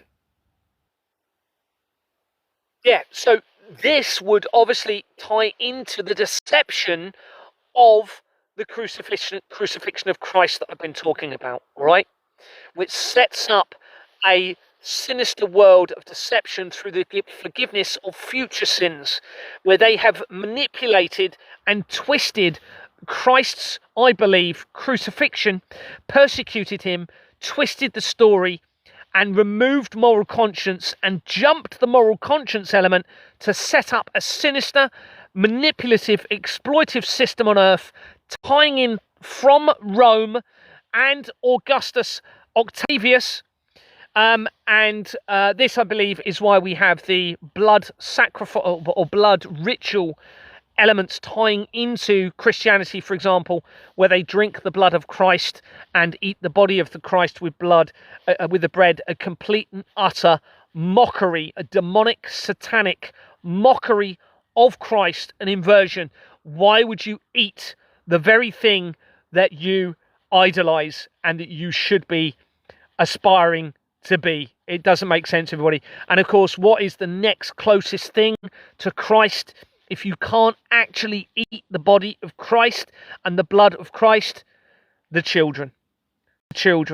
And how the dolphins then relate into this, who I believe are very, very close to the Creator in terms of intelligence and moral conscience as well. And I think this is why the culling and the sacrificing, the massacre, it's a massacre of the children, and they allow them, according to the research, they allow them to suffer for 13 minutes, everybody. 13, that number that ties into Christ again. So we have to seriously consider that those that which I appear to be linked to, very much bloodline linked into these people, okay, appear to be causing the torture and suffering of babies and children, very likely trying to do that for 13 minutes before they take their lives, and then draining their blood, which is what they did to the dolphins and the whales in the Faroe Islands and also in Japan, which is massive now in relation to the evidence. And of course, the Dolphin Dolphin Square child abuse scandal with property in London ties in to Jimmy Savile, and then that ties back into the Yew-Tree, and then that ties back in, of course, Operation Yew-Tree, but also the bleeding Yew-Tree in this churchyard in Wales. Now, I hope and I pray that the blood of the children is a lie and the vampirism is a lie and a deception to bring about the second coming through the bloodline, because, of course, if the conscience of Christ is aware of the suffering of children, then they will come forward and risk everything, put everything on the line to change the earth, to bring in a safeguarded system, to safeguard children, to safeguard creation, to safeguard humanity, and stop the blood of the children. We have to consider that it could be a massive deception to bring about the second coming, but at the moment the evidence is too vast, all right, to say that the children are not involved. Someone's put, what about the Muslims? Yeah, it massively becomes relevant because the halal companies are tied in to Benjamin Netanyahu, into Donald Trump, into the former leader of Iran. Halal is the draining of the blood, but again, this could have been set up, I'm not saying it is, all right, for the right person to identify this, to unite the world, to bring about heaven on earth, because they would not want the blood of the children to continue. But at the moment, the evidence is suggesting that blood is being used, is tying into vampirism through all of the research that I've got. So until we know for sure that it isn't, we need to continue to assume that the children are suffering, that they are being tortured, that they are being abused. There's certainly videos of the dolphins being massacred, and some people I've spoken to claim they've actually seen leaked videos of children or young people being skinned alive and things like that, such as the Frazzle Drip video of the Pizzagate scandal, which links straight into the St. David's Cathedral. What time is it? 11. Right. I really want to get a bit more done. So Duport Associates is on the incorporation document. This makes multiple connections through the research, including immediately to Julian Assange's mother in the Doomsday Cult, immediately to a company called World Black Economic Forum. It's there, everybody. It's in black and white for everybody to see it. To the researcher Bill Maloney, who publicised the Hort de la Garonne children's deaths on Jersey, which actually links to the Dolphin child abuse scandal I've just been talking about. To Richard Moore, the former head of the MI6, and the same address as CAPB Limited, formerly Fleming Co Limited, earlier that we've spoken about, so it makes a link back into this, and to an ISIS company linked to Julian Assange again, and the ancient burial chambers in Wales. To a company called Sacred Cow Limited, and bloodstock companies in the research of Sarah Ferguson, former Prince Andrew's wife, and I suspect the cow makes a reference to the children. Wait for the cows to come home. Quickly to a company called Kids Fest Limited, to Blackpool Pleasure Beach, linking into the infiltration of the Royals, according to the research, to the Australian Hollywood actress Nicole Kidman, again to a company called the Aaron Butcher, all right, which appears to be linking in with the crimes against the children, because it came from Cyril Smith that we are being told had been involved of the crimes against the children. Now, that butcher is an island butcher. Aaron is an island, off-coast, tax haven location, linking into the laundering of the monies location and tying into an informal island parliamentary group that was set up by Bob Seeley, the former MP for Isle of Wight, where Deborah Fleming had been an NHS chief executive. He is now no longer a MP, and he was also tied in with the former Soviet Union, which links into the collaborative deception with the Russian government in all of this. When the Soviet coup occurred in 1991, Mikhail Gorbachev and Reza Gorbachev had been involved in transfusion organizations, the transfusion of blood linking into the blood element in all of this as well. To the Aaron Butcher, as I've said, to Cyril Smith via the research, to UBG Corporation Limited, link immediately to Ukraine, and Exmoor Manor Freehold Limited, to a company called Balfour Drilling Services Limited, that apparently has the contract to drill the tunnels for the Future Circular Collider program, which ties into the earthquake evidence, everybody. Immediately to, I've mentioned that, to Deborah Evershed, linking to Juliette Lewin and Jane Evershed, working with Sacha Stone, and his links to the blood of tortured children, the black nobility of the Vatican, and the Church of Satan. Now, they actually went in, they managed to go into a encrypted, supposedly, WhatsApp messaging group with Deborah Evershed that I was messaging, and they removed a specific screenshot that confirmed where she was confirming it was her company, but I had already screenshotted that evidence and could then prove that they went in and removed it. The Evershed connection is critical because Deborah Evershed had then been involved in a collaboration to get me to believe in aliens, tying in with Sacha Stone and somebody called David Emery, to get me to believe that there are aliens, to set up an escape plan for the criminal network being exposed, and make us believe that these evil people have left the earth and are no longer here. So we don't look for them, everybody. Okay? And this is what the Secret Covenant said. It said, when the world knows that we are all the same, we have nowhere to go. Everybody.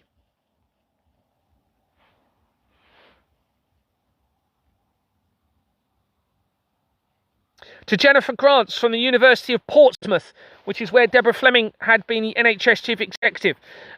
This is shown in the research of the death of Sarah Everard, supposedly killed by a police officer.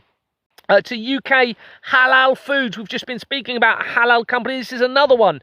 To UK Halal Foods. Oh, this is coming in immediately from this research, and possible blood drained from animals being used for human transfusions. To Automat Services Limited, in the evidence of government-issued radios and a threat to the police and military through those radios and potentially directed energy or frequencies. To Brand New Start Limited, in the research of George Floyd's death, leading to bloodstock companies again. To the research of Alistair Crowley and witchcraft in the New Forest in Hampshire. He connects to Osmsley Manor, which links to the Profumo affair, which links straight to Exmoor Manor Freehold Limited, and the Craze, which means my family again. To the research of Russell and Co. and the international drug trafficking in the criminal network. To the research of the judge in relation to the IRA Bloody Sunday deception. To the research of James Bond's Casino Royale from 2006, the same year as the release of the Da Vinci Code movie and the Hidden Bloodline of Christ. To the English Defence League in the research of the movie called Project X. Good movie, actually. Which actually ties into War Games, another good movie, which links into what I believe now is a fake nuclear war. I now am very confident, well, I can't be 100%, but I'm very confident, almost certain in my mind, that there are no nuclear weapons and there have never been any nuclear weapons. Always been a deception, I believe. And there's evidence to support that. So the company, Mass Extinction Monitoring Observatory, an actual company called that links to Jurassic Coast companies and Dorset in the research of the Chernobyl disaster, and linking directly to Exmoor Manor Freehold Limited. To a company called Red Dolphins Limited, in the research of dolphin culling and its connections to Rome and the apparent crimes against the children. The evidence suggests that the Romans depicted dolphins as evil, okay? Whereas good people generally see them as wonderful animals and far from evil in their depiction. And yet when you look at the history of the pictures, they depict them as evil. And remember, we've got the dolphin culling tying into the crimes against the children.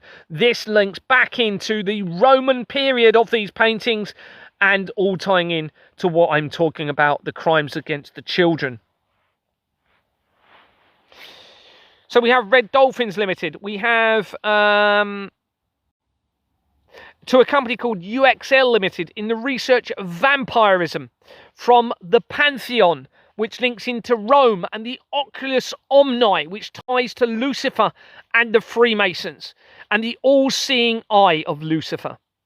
To Southwest Trustees UK Limited in the research of Youssef, who was, I can't remember his surname, that was involved in a Piers Morgan interview between the Israel attacks of the 7th of October 2023 and when Companies House first said they were going to be publicising some some verification of Companies House records, the first time since 1844, after they realised what I was starting to expose. To the research of Rapture BC, the BBC series, at a key time regarding the Project Anchor, as shown elsewhere in the document. That was a very symbolic time, the 12th of this month, massively. And the information from that solar eclipse alone is starting to become very relevant. Now, I'm not a scientist in all of this. Some people are saying you cannot see the moon approach because it is literally black because the sun does not appear on it. Obviously, you can see the aeroplanes in the sky, but you can't see the moon and the moon approaching, or so far, everyone I've spoken to says they didn't see the moon approaching, they didn't see the moon, leaving that eclipse. Now, I'm speculating it could be that we see planes and stuff like that because the reflection of the sun off of the Earth reflects back onto those planes, I suppose.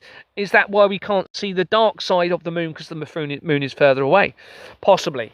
But there's a lot of people saying it doesn't make sense that we can't see it. But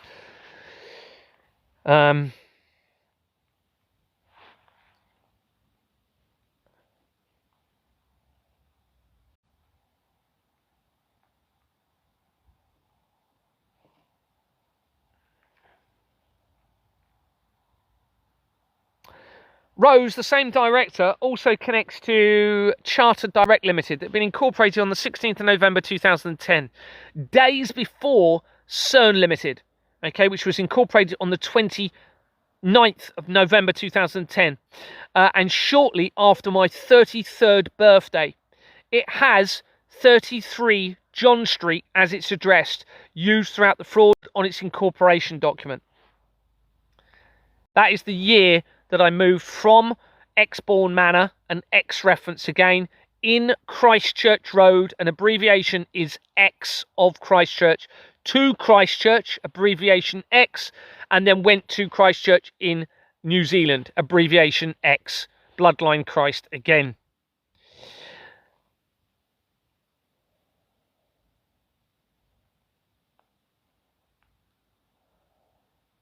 Jerome Cecil Alfonso Lynch, the same surname as Marcia from Exbourne Manor, connects Charter Direct Limited to the Real One Partnership, LLP. Real One, REEL1, the Real One, where they had been appointed in March 2006, the year that I moved from Kent to Dorset. And they resigned on the 22nd of March 2022, days before Deborah Fleming retired as an NHS chief executive to become involved in my investigation at Exbourne Manor Freehold Limited. The company had been incorporated in November 2005, which is when I was talking about moving to Dorset, and it dissolved on the 5th of July 2022, 3 days before I approached Anthony Roberts of Exbourne Manor Freehold Limited, triggering my investigation. It has Vantis companies of an address of 82 St John's Street, London, on its incorporation document, used throughout the fraud and linked to the paedophile information exchange. Vantis had already been linked to Perry Holt and Co Limited and Mercer and Hull Trinity Court. Rick Wansmouth linked to the research of Julian Assange, the Doomsday Cult, again, my three families, the Ice Cube neutrino device on the South Pole, as shown elsewhere. And the information suggested that Ice Cube neutrino device had something to do with the earthquake in Christchurch in New Zealand in 2010, the year after I was there. Lord Jonathan Neil Mandelson with an SOHN connects the Real One Partnership to 37 companies, including the following: that make important connections to the Freemason Albert Pike agenda. Cyber Protection Limited, which had been incorporated in 2015 and dissolved in September 2024. Europa Companies, Holocaust Education Trust, New Israel Fund. Interesting. New Israel, everybody. The New Israel. Kinloss Educational Trust, Finchley Jewish Primary School Trust, Russia Foundation. Another cross-reference into the collaboration with Russia. And Anti-Semitism Policy Trust. Now, I believe we're looking at fake Jews that are infiltrated by Satanism, the blood of the children, as a deception against all of humanity. But they have used the 3 World War deception and the fake Jew element of that to actually infiltrate and use anti-Semitism to actually manage to get to the point that they have got to. All right, to try and, if anyone criticizes a Jewish link, then they will use that as but it's actually, I believe, an actual deception when they're not real Jews in the first place, because it's tying in, through my research, into Satanism, the blood of the children, and actually going back into Rome in all of this, and Saturnalia.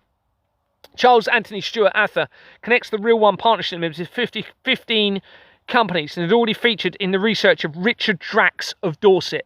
So earlier, remember, we had the Drax Estates. Now we do have a confirmed link back into the research that I specifically did, coming in from Drax. Look at the name, everybody. Drax. Dracula.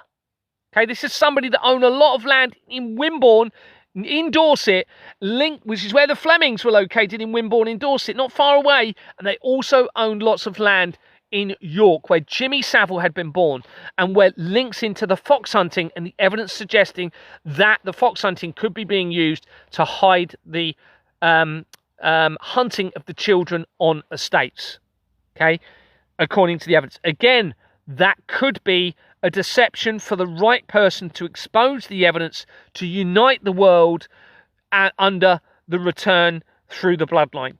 All right, but the evidence is there. I can't say it's fake.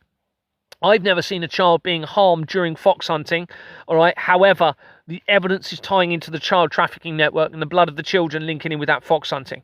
And there's a lot of evidence surrounding that, right, tying into this information. So this has already featured in the research of Drax of Dorset, and making critical links to Satanism, vampirism, the intelligence agencies, the goldsmiths, royals, and major areas of the criminal network and apparent crimes against children as shown elsewhere. Referring back to Harrison Ford, he had also starred in 1923, an American neo-Western television series created by Taylor Sheridan that premiered on the 18th of December 2022. December the 18th, 2022. Yeah, this was actually the month I've put that when I was escalating my fraud, my exposure, but it's actually the month that I made the first report to Action Fraud as well. Sheridan had, this had premiered that day as I escalated my inquiry to Exmoor Manor, and this is the same day that an interfaith meeting took place involving the Pope, and links immediately to Christchurch in Dorset via Jeff Bezos, who was at a meeting with the Pope, according to an article that I've got and secured. And Jeff Bezos was in that meeting, and Pietro Parolin was also there. So I then researched Jeff Bezos' Companies House records. The first company that came up had an address in Christchurch in Dorset, where my investigation was relevant, because that's about 7 or 8 miles away from Bournemouth. The series serves as a prequel to Yellowstone, which came out in 2018 to 2024, a sequel to 1883, which came out from 2021 to 2022, and it's the third television series in the Yellowstone franchise. It stars Helen Mirren, Harrison Ford, Brendan Skinner, Julia Schaffel, whatever surname, Darren Mann, Brian, whatever, Neves, other people. Timothy Dalton is also in it, and Timothy Dalton in the main roles, while Isabella May reprises her role as narrator Elsa from 1883 that consisted of 10 episodes that concluded on February the 27th, 2022, 3 days after Vladimir Putin announced his special military operation against Ukraine.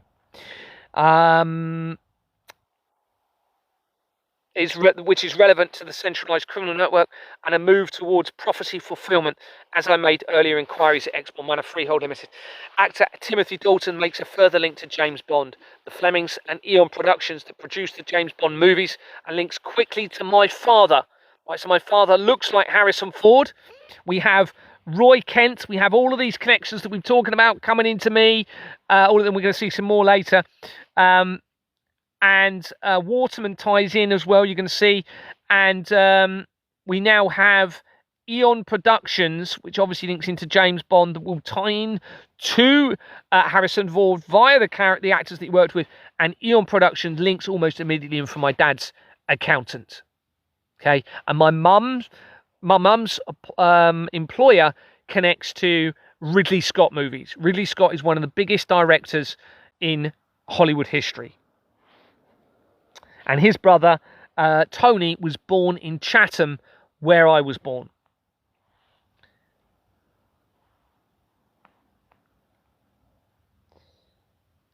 This led to the direct... Harrison Ford... a search for Harrison Ford connections to Ian Fleming reveals Harrison Ford connects to James Bond creator Ian Fleming through the Indiana Jones franchise, which was conceived because Steven Spielberg couldn't direct a 007 film. This led to direct Bond homages. Casting connections with 007 actors and shared creative roots. The genesis of Indiana Jones. Steven Spielberg wanted to direct a James Bond movie after Jaws. I didn't know this until the other day, but producer Cubby Broccoli turned him down. Spielberg and George Lucas created Indiana Jones as their own version of James Bond. Did you know that? I didn't know that. Okay. Well, of course, 007 makes massive connections into me via the research, okay? Remember, the Flemings were involved in my meeting to initiate my removal from Exmouth Manor. Why would you have the Fleming family sat in a meeting with a dilapidated old building, sat there in a meeting, initially supporting me, and then initiating my removal when I was continuing to refuse to forge bank documents? And remember, the Fleming name links to Lloyd's, and Lloyd's links to me, and the incorporation document of the Royal Foundation of the Prince and Princess of Wales, and the Hacklow International Advisory Board, which links to the intelligence agencies and the Russian government.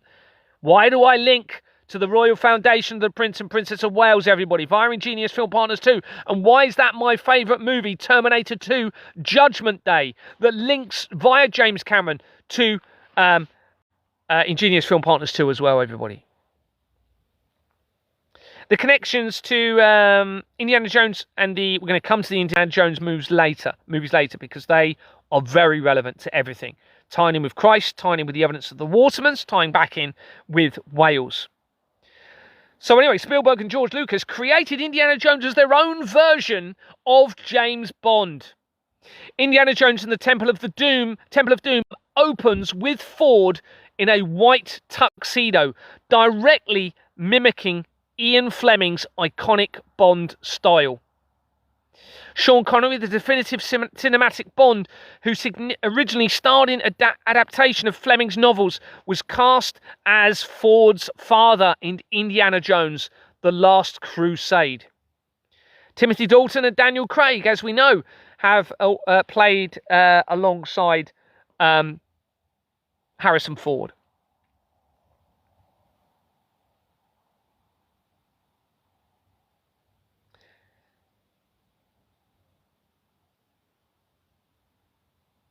This blew me away. I didn't know this. So a search for Harrison Ford's links to CERN reveals film roles. Ford played a scientist in Extraordinary Measures, and his career in science and related documentaries, such as The Search for Life, Are We Alone?, aligns with the scientific themes explored at CERN, Literary/Film Association, at CERN. Literary and Film Associations. Also, whilst we're on this point, I was a carpenter with my dad. My dad was a carpenter. He looks like Harrison Ford. Harrison Ford was also a carpenter. The Search for Life. Literary Film Associations, while not directly linked, the fictional world of Dan Brown's Angels and Demons involves both the themes of science. In the case of the film, the book features CERN. I found the second result strange, as it appears to show no real relevance to Harrison Ford in that initial search, but it brought that up. So then I searched it again, the search of Harrison Ford's links to Angels and Demons. A search of Harrison Ford's links to Angels and Demons reveals Harrison Ford has no direct acting role in the Angels and Demons franchise. His only link is that the author, Dan Brown, originally modelled the character of Robert Langdon after Harrison Ford. Never knew that. Never knew that now, everybody. And that is massive. Brown envisioned a Harrison Ford in tweed when writing his books. However, the role ultimately went to Tom Hanks. Now, the evidence from that means the Da Vinci Code movie In the Bloodline of Christ, which came out in 2006, makes the reference back into Harrison Ford and my dad, who looks like him. And, I mean, it's massive, everybody. Robert Langdon and Dan Edward novels are extremely important in the evidence and how it appears to relate to my life, the Da Vinci Code and the Bloodline of Christ, so the information is very important. Harrison Ford's Indiana Jones character becomes relevant. The 1981 movie, Raiders of the Lost Ark, released 4 years after I was born, featured the Ark of the Covenant and was directed by Steven Spielberg, that has already featured in the research, and Jurassic Park is relevant to Dorset and its Jurassic Coast, and the T-Rex and Rapture dinosaurs, as shown elsewhere. Rapture, different spelling. Remember the rapture that I was talking about, of the elevation of those that may be saved from Christ. Potentially all symbology now, with the return through the bloodline in all of this evidence coming out. And the T-Rex becomes relevant because of what I've said earlier, and actually ties into the 12th of August, because the 12th of August in 1990 was the date that the T-Rex best preserved skeleton was found. And we had the death of Ian Fleming that day and the death of Cleopatra, which ties into the evidence. So the Ark of the Covenant is where the stone tablet of the commandments in relation to Christ was housed. This now becomes relevant to the evidence that I'm acquiring around in Pembrokeshire, with St. David of St. David's Cathedral apparently having gone to Jerusalem, doesn't say where that was, but gone to Jerusalem and collected a stone. And they put it within, I think, some sort of plinth or step within St. David's Cathedral. We have to consider, was that something to do with the 10 Commandments? Because of all of the other evidence in relation to Pembrokeshire and the links to Christ that are being made.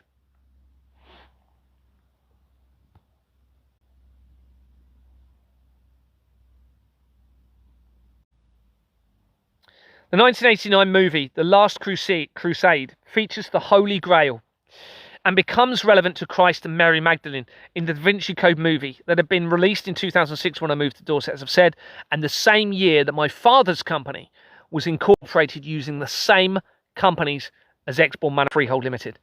All right, now my father, I hadn't moved into Exbourne Manor Freehold Limited at that point. It was the year later, 2007, and yet my dad's company was incorporated in 2006 with the same companies as Exbourne Manor Freehold Limited, 3.5 hours away, where I was led to believe there was no connection to my dad and Exbourne Manor and all of these other people, the family that I was going to marry into, and my my brother-in-law's family as well, who is linked, remember, to Stephen Owens, who is the same secretary that was linked to Exbourne Manor Freehold Limited, and they never said a word. For years, I never knew they were connected to Exbourne Manor Freehold Limited all the time that I was living there. And this isn't just my brother-in-law's family. This is my mother in Kent, 3.5 hours away, who also links to Jimmy Savile via the research. Ask yourselves, why are all three of my families linked to Jimmy Savile, David Icke, Donald Trump, the Flemings, Exbourne Manor, Julian Assange and the Doomsday Cult? Why all three of my families? Because there is an international collaborative operation in relation to me. It is obvious, everybody. They all know something about me. It was my father who treated my wife and I to a trip to Paris in 2008, the year after I was deliberately staged an introduction to Exmoor Manor and my wife when Madeleine McCann went missing. This is where we went to the Louvre Museum in Paris that year, and I saw the pyramids, inverted pyramids within the Da Vinci Code, which in the Da Vinci Code movie. The designer for that Louvre pyramid links to me via the Company's House Records. The second movie, Angels and Demons, was released in 2009, the same year I became a director for Exmoor Manor Freehold Limited. Which is relevant because it is about CERN and the Vatican, where most of my evidence now converges. The third movie came out in 2016. They were going to make the Symbol, I think it's called. Before CERN claims to have discovered the Higgs boson or God particle, they were going to release a movie. They changed their mind after CERN discovered the Higgs boson or God particle and said they weren't going to make that movie, but they were going to release Inferno in 2016. They released Inferno on my birthday on the 28th of October 2016. The third movie in the Da Vinci Code series, Inferno.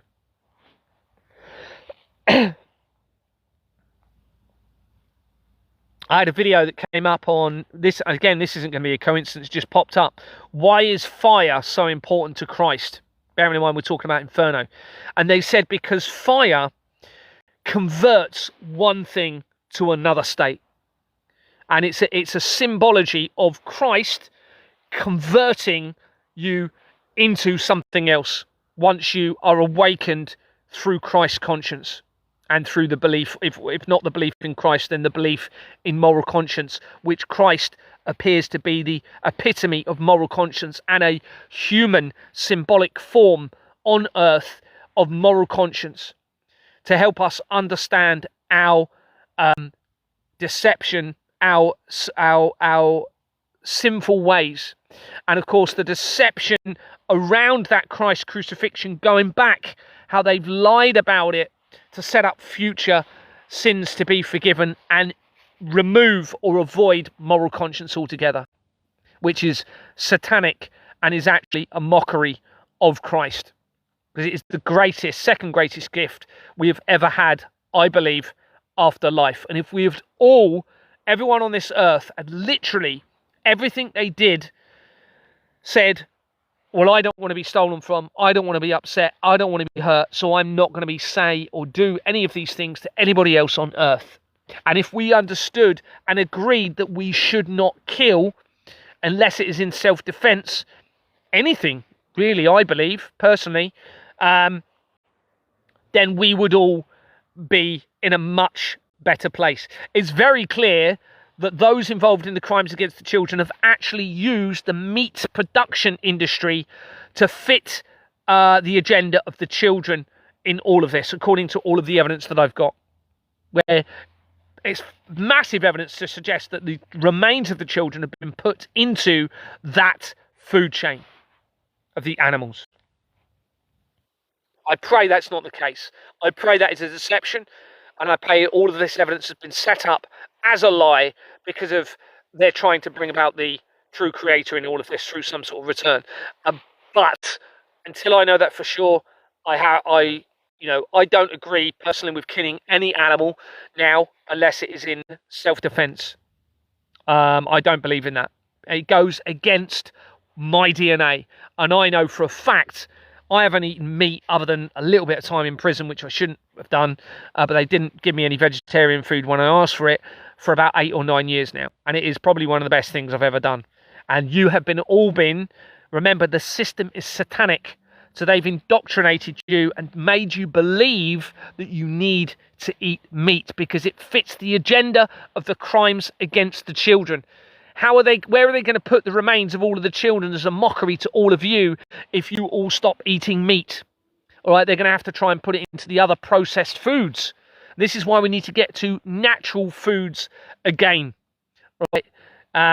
Healthy, balanced foods, local produced foods. And if I have anything to do with this, with anything moving forward, I will be personally trying to ensure that there are local produced facilities for local areas to the point where it was self-sustained within those local areas rather than centralized food industry in all of this.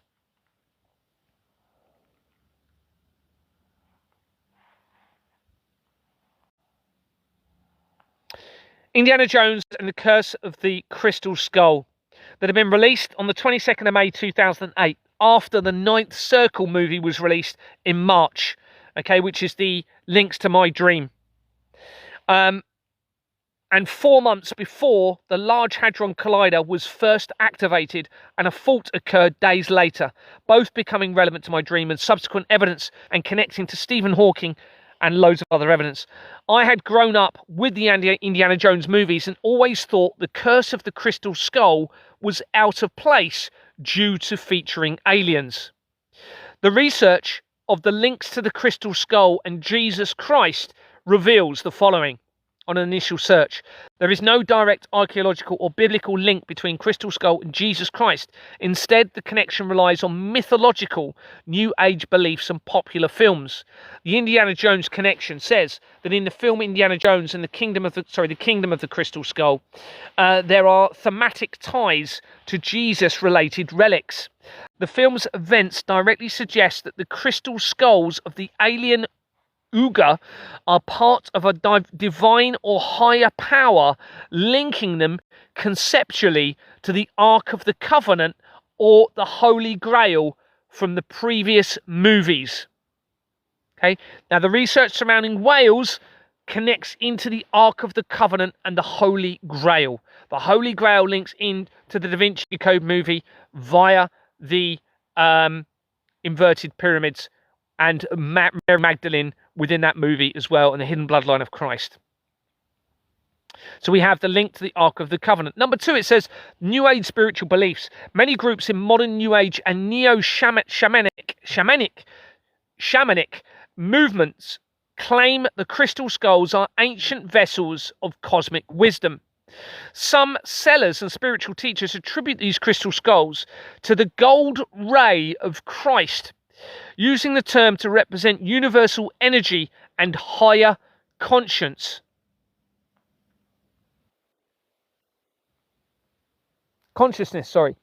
rather than a strict historical or biblical figure.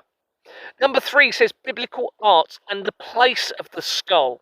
In traditional Catholic and Christian art, skulls were frequently painted at the foot of the cross that ties directly into Golgotha or Calvary, the site where Jesus was crucified. The analogy says early Christian tradition taught that Golgotha was also the burial place of Adam, the first man. The symbolism. The skull symbolizes both human mortality and the idea that Jesus' blood was washed away the original sin of Adam. In reality, forensic analysis of the ancient crystal skulls, such as the famous Mitchell Hedges skull, or the ones in the British Museum, have shown them to be modern fakes carved between the 17th and 19th centuries.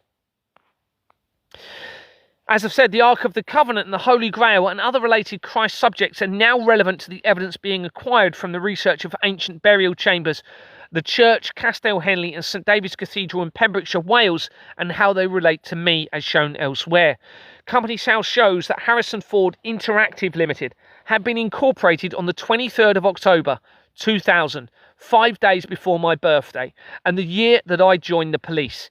Its filing history shows that it had several addresses in Hampshire, in Dorset. Okay, it also has an address of 4 Business Services Limited in January 2012, 6 months before CERN claims to have discovered the Higgs boson or God particle. Dominic Elliott Palmer connects Harrison Ford Interactive Limited to Virtual Dimensions Limited, that had been incorporated in 1999, the re-establishment of the Church of Satan, as a registered address of Hampshire, Dorset, where Deborah Fleming had been an NHS Chief Executive Officer, and it has temple secretaries and 788 to 790 Finchley Road on its in its people record, linking directly to the accountant for Exmoor Manor Freehold Limited, where my investigation began. This is from Harrison Ford Interactive. CFL Secretaries Limited is in the People Record and connects Harrison Ford Interactive Limited to 2,344 companies, including the first one that caught my eye, Tank UND KFZ Centre Torge Limited, on page 3. That's on the incorporation document. This company had been incorporated in August 2004, around the time of the 50th anniversary of CERN, and dissolved on the 16th of July 2019, 10 days after Jeffrey Epstein's arrest. The incorporation document PDF link had been removed. SDKFZ military vehicle, remember this company is Tank UND KFZ, okay? Well, SDKFZ military vehicle, tank, vehicle foundation that already featured in the research of the shooting from the shooter of the Las Vegas shooting of 2017, and making links to my life via my friend that was positioned by me to befriend me in 2006 when I moved from Kent to Dorset, Guy Briscoe. And he also links into the criminal network and the blood of the children via the Hampstead Child Abuse Inquiry and what's his name? Ricky Dearman. And he connects also to Harold Shipman, who was the worst serial killer and was an NHS doctor in the United Kingdom. Research showed that KFZ is a company involved in the production of Nazi regime military vehicles from before and during World War II. It had connected quickly to affirming Catholicism, the National Churches Trust, Romanian Orphanage Trading Company, Every Child Trading Limited, to the research of Sasha Stone and the Black Nobility, Rumelia oil field in Iraq, the same connections to the Evelyn Family Trust from Munlochy Holdings, and the evidence surrounding Rosie, my dog, being stolen from me at the time of my arrest. Yeah, thanks. Someone's put YMCA is corrupt. YMCA was originally founded in 1844, the same year that Companies House was created, and 100 years to the day before the Normandy D-Day landings occurred, everybody. Why do you think Donald Trump has been singing the YMCA, right, as his song? They linked to the paedophile information exchange immediately and into the World Trade Center disaster research. This is via the National Council for Civil Liberties. The YMCA was founded 100 years to the day before the Normandy D-Day D-Day landings in 1944. My wife's auntie, whose name is Lynn Proctor, who's a school teacher, is friends with Harriet Harman. Harriet Harman is the person that was linked to the National Council for Civil Liberties, that was affiliated to the Paedophile Information Exchange. She is also linked to the YMCA. So is her former husband that died in 2022. I suspect he didn't. 2022, Jack Dory, I think his name, or something similar to Dory or Dowry.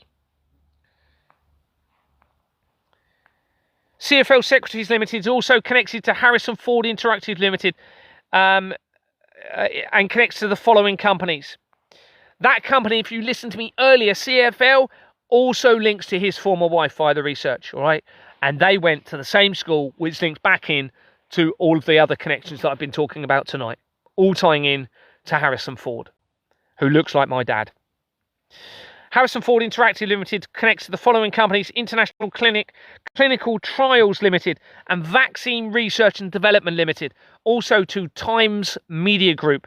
Times Media Group and the Times Media Company makes massive connections to the centralised criminal network and the control of the world's information, which has been centralised to manipulate and control and exploit and victimise most people in humanity.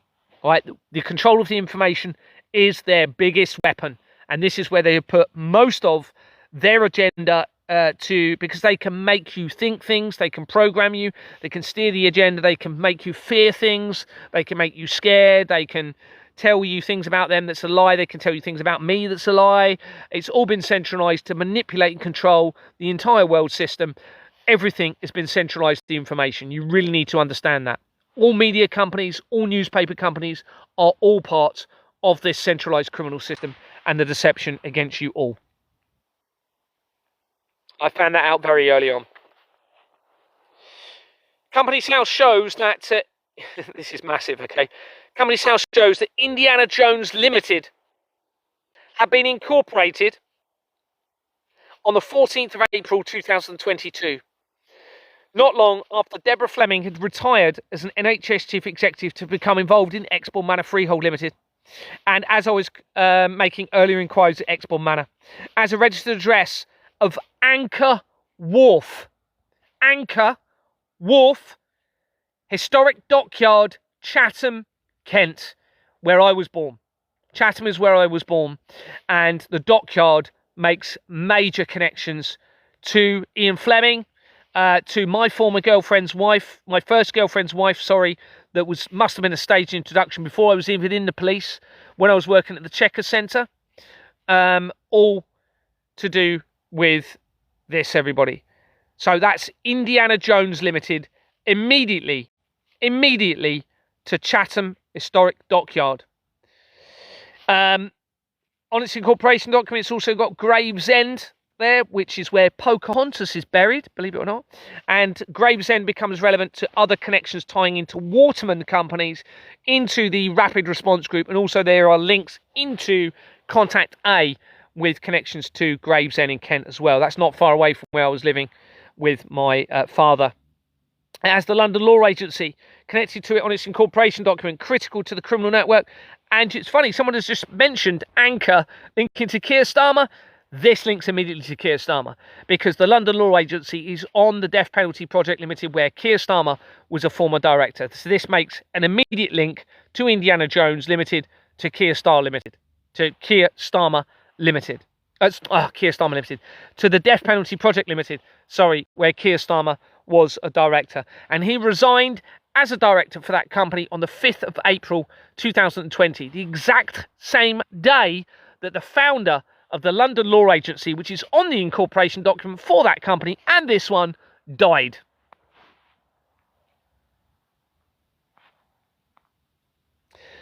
Michael Kirk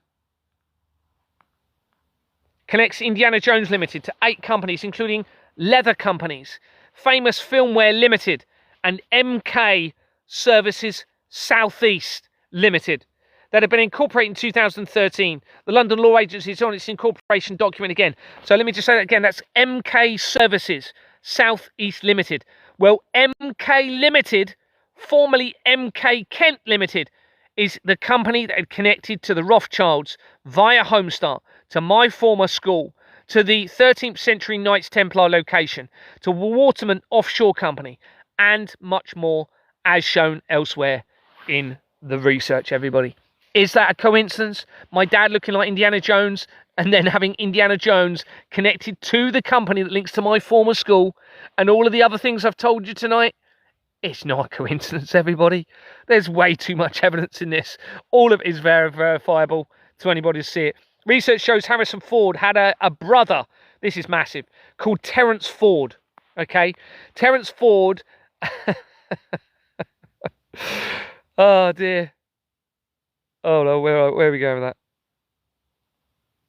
Terence Ford, who had been born on the 21st of April, 1945.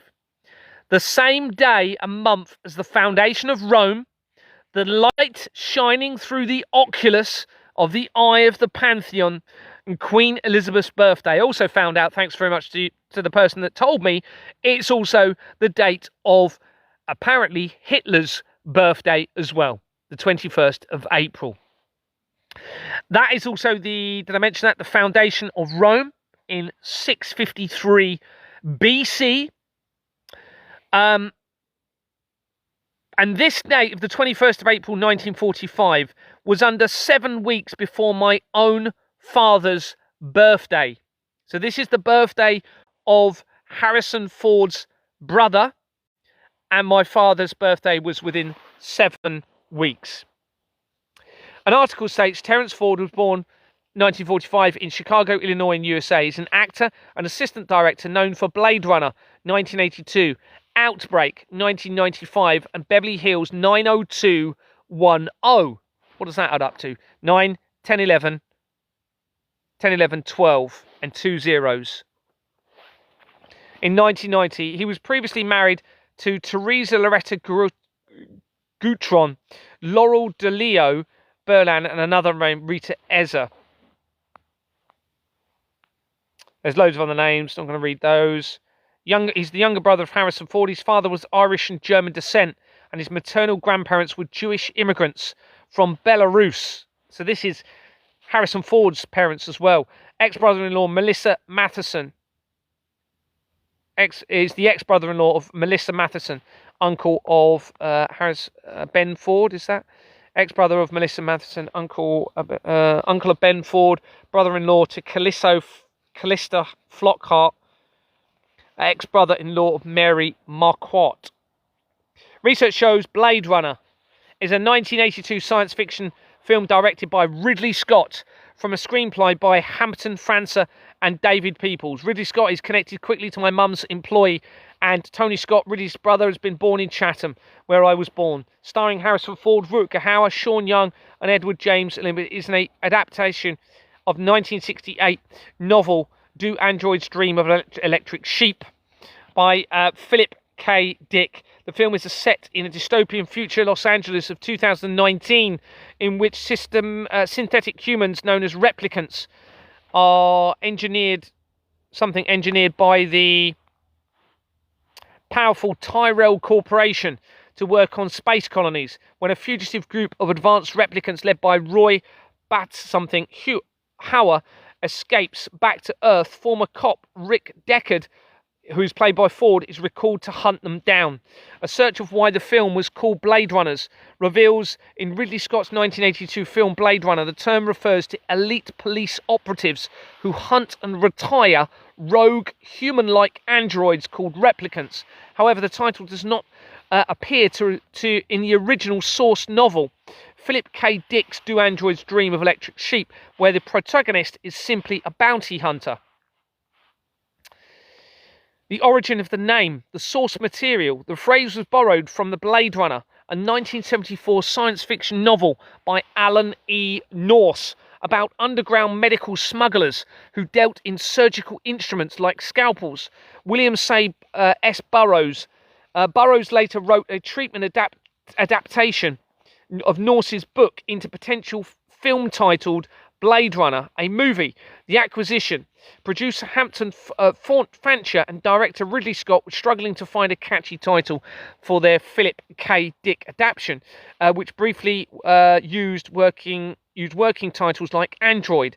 They liked the punchy, atmospheric sound of Blade Runner, acquired the rights to use it, and folded the name into the script to describe their specialised police units.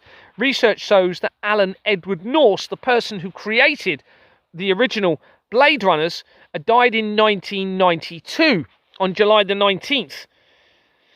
1992, this is the year that the Company's House Records started to become electronic, and he was an electronic science fiction writer. He was an American science fiction writer and physician. He wrote both juvenile and adult science fiction, as well as non-fiction works about medicine and science. His SF works sometimes worked on medicine and on psionics. His most notable pen name was Dr. X. I thought that was interesting. So we have a Dr. X linking in to Blade Runners. X reference bloodline of Christ. He used this pseudonym when writing for a medical column in a science fiction magazine, allowing him to combine his expertise in medicine with his passion for science fiction. Blade Runner, the movie 2049, is a 2017 movie which stars Harrison Ford and also Ryan Gosling. It's the sequel to the 1982 movie. Gosling plays K, a Blade Runner who uncovers a secret that threatens to destabilise society and the course of civilization. Ryan Gosling has also starred in the relevant Grey Man, I think it's called The Grey Man, and the recent Project Hail Mary, where the last scene was filmed at Durdledore in Dorset on the Jurassic Coast. This has very recently been released, and it has the double pyramid or triangle within its name, making a reference back to the Freemasons, to the double pyramid, to the bloodline, and into Egyptology and everything that I'm talking about, the oculus, the all-seeing eye as well. 2049 possibly signifies my age this year. Becoming 49, the only time where two numbers in my life equate to the number 13, which then relates back to Christ, and Christ being 13 in 007 or 7 AD. So we have the Blade Runner 2049. Company's House shows that Directors Cut Limited had been incorporated as Blade Runners Limited in 2003, before its name was changed for the only time in June 2025. So it changed from Blade Runners to Directors Cut in June 2025. As I was exposing international government fraud, at UK PLC is on its incorporation document, connecting immediately to Expoor Manor Freehold Limited, where my investigation began via Property Solutions Southern Limited. No coincidence, everybody. Beverly Kipling connects Directors Cut Limited to 8 companies, including Devil Wears Limited, literally called Devil Wears Limited, that had been incorporated in 2007, the year I was introduced to Expoor Manor Freehold Limited, and its last name change occurred in May 2022, as I conducted earlier inquiries at Expoor Manor Freehold Limited. Blade Runners is the name given to the group appearing to be disabling the ANPR cameras across cities linked to Matt Houston and Mark Steele, but they are not exposing the fraud and connects to the technology that connects to the technology, despite me having spoken to both of them, and Steele appearing to be linked to the fraud through Bournemouth and Sasha Stone, with information of the links to the black nobility of the Vatican and the Church of Satan. In relation to Harrison Ford's brother, who we mentioned earlier, Company's House shows a Terence Ford, born 1944, 1 year different than his publicised date of birth and the year of my dad's birth, connected to Bilbits Horsham Management Limited, where they had been appointed in September 1991, and they resigned in November 2009, around 5 weeks after the Royal Foundation of the Prince and Princess of Wales had been incorporated, that connects to my life. It has Wilfred Thomas Gray, and an address of company of D&D Law Agency Services Limited on its incorporation document, making important connections to the centralised criminal network. Simon Victor Torn connects Bilbits Horsham Management Limited to Home Start Crawley Horsham and Mid Sussex. That's a Home Start company, everybody, that had been incorporated in 2009. Home Start makes immediate critical connections to the Rothschilds, my former school, a Waterman Offshore Waterman Offshore Company, a 13th century Knights Templar location called Temple Manor in Strood in Kent, right near where I was living, and much more as shown elsewhere. An immediate link coming in it's the same company, it's a director from the name of Harrison Ford's brother, linking to my former school, everybody, as well as everything else that I've told you about. Neil Burgo Matheson connects this company to, guess what, everybody? Horsham YMCA. Yep, YMCA, everybody. And YMCA makes critical connections throughout the criminal network. And as I've said earlier, thanks to you triggering it, was founded 100 years to the day before D-Day or Doomsday, and the same year that Company's House began. Research shows connections through the film industry to Harrison Ford and Orf Palavicini, as shown elsewhere. Referring back now to Palavicini, Elvina Palavicini, to Princess Elvina Palavicini, a search of Palavicini's link to Christ. Now, remember, this all started earlier tonight and yesterday with me talking about the evidence coming in from Rosie, my dog being stolen. We're now right back to it. We're not very far away from it the whole time, everyone. We are right there by it the whole time in this research. And here we are just looking at her again here and her connections to Christ. And it reveals the historical links between the noble Pallavicini family and Jesus Christ, primarily involves sacred art collections, religious satire, and papal honours. Rubens' Christ series, the Palazzo Pallavicini Rospigliosi in Rome, houses a famous series of, guess how many? 13 panels depicting Christ and the apostles, painted by Peter Paul Rubens, originally commissioned by Genoa's branch of the family. It also links to a 15th century cardinal from the family who owned illuminated missals featuring detailed miniatures of Christ's crucifixion. There's also the 17th century patron matron Nicole Maria Pallavicini, who is depicted in portraits wearing the distinct cross of the Papal Order of the Christ. A 17th century Italian poet and satirist Ferrante Pallavicini wrote a controversial satirical work where Jesus Christ attempts to divorce the Roman Church, viewing it as a sinful bride. Interesting, trying to separate this separation from the church at that point that's been infiltrated, according to all of my research. A search of how Elvina Pallavicini died reveals the summary of an article by SSPX, or Saint Prix X, which links to Marcel Lefebvre, that she went with in 1977. Remember, she went to Geneva, leaving the Vatican, the year I was born. The article is the 24th of July 2017, with the heading, "An example of Catholic persistence, Princess Elvina Pallavicini." When clicking on the link within the article to view the full article, appears to have been removed. So they've removed that article. You can just see the initial summary, but the actual article has been removed. So it seems trying to hide information of Elvina Pallavicini. But why? Another article is revealed from the 30th of July 2024, the month I started publicising the connection to the blood of the children and the fraud. Part of the article states he actively participated in all activities of the Lepanto Cultural Foundation. In 1987, he founded and directed the association Familia Domani, for which he conceived the organisation public campaigns in defence of family values, including the March for Life.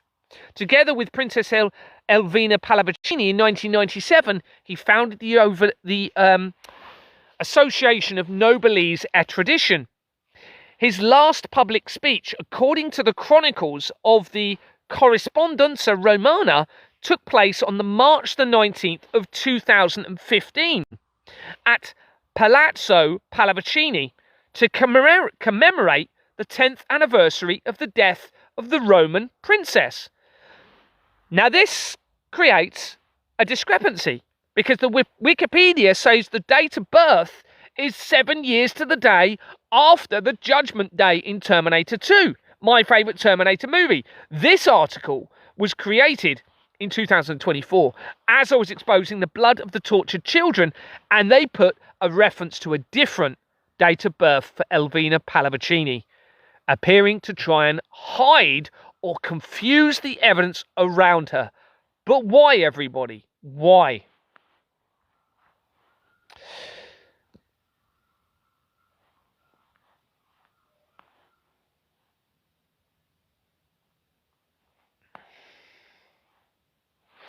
This appears to contradict the apparent, as I've said, the death of Elvina Pallavicini, shown as being the 29th of August 2004 in the Wikipedia article. The search had also revealed the fourth entry as an electronic recreation of an apparent article by New York Times dated the 29th of July 1965. But the original print of that article is shown in the electronic article, but you cannot read it, which shows they could have manipulated and changed the information with what I'm about to tell you. Okay? But the original print is shown, but you cannot read it within the article. The article emphasises the affluent lifestyles of the rich and the Italians and taxes. This section that includes Pallavicini states, among the great hostesses of the great days, he recalled, were courteous Cecilia Preacher Blunt, Princess Elvina Pallavicini, Princess Elvina Colonna, Baroness Lilina Lo Monaca, and Marchesa Lavinia Gallaracci Scocci. Princess Pallavicini gave the most fabulous post-war ball. 3,000 international guests for the coming out party of her daughter, he said. The others gave at least one big party each season, but the last really big Roman party was a year ago, last May, the Gallarati Scottis for their daughter Stefani. This appears to be trying to portray Alvina Pallavicini as a possible high-profile influencer in relation to the criminal financial system and how it relates to taxation and Rome. But why? Why would they want to manipulate the information in relation to Alvina? The New York Times is mentioned several times throughout my document, including information regarding Ian Fleming, Aleister Crowley, the Russian government, Nazi deception, and mentioning vampirism. Links to LaToya Jackson, Mark Thompson, the former head of the BBC at the time of Jimmy Savile's scandal, an article from August 2019 trying to separate J.P. Morgan and Jeffrey Epstein, which links to the Flemings. There are also references to Ashton Kutcher and Jared Kushner, similar in names, mentions of child trafficking, money laundering, and the Pope's attempted assassination in the research surrounding this newspaper, which did the article surrounding Alvina Pallavicini.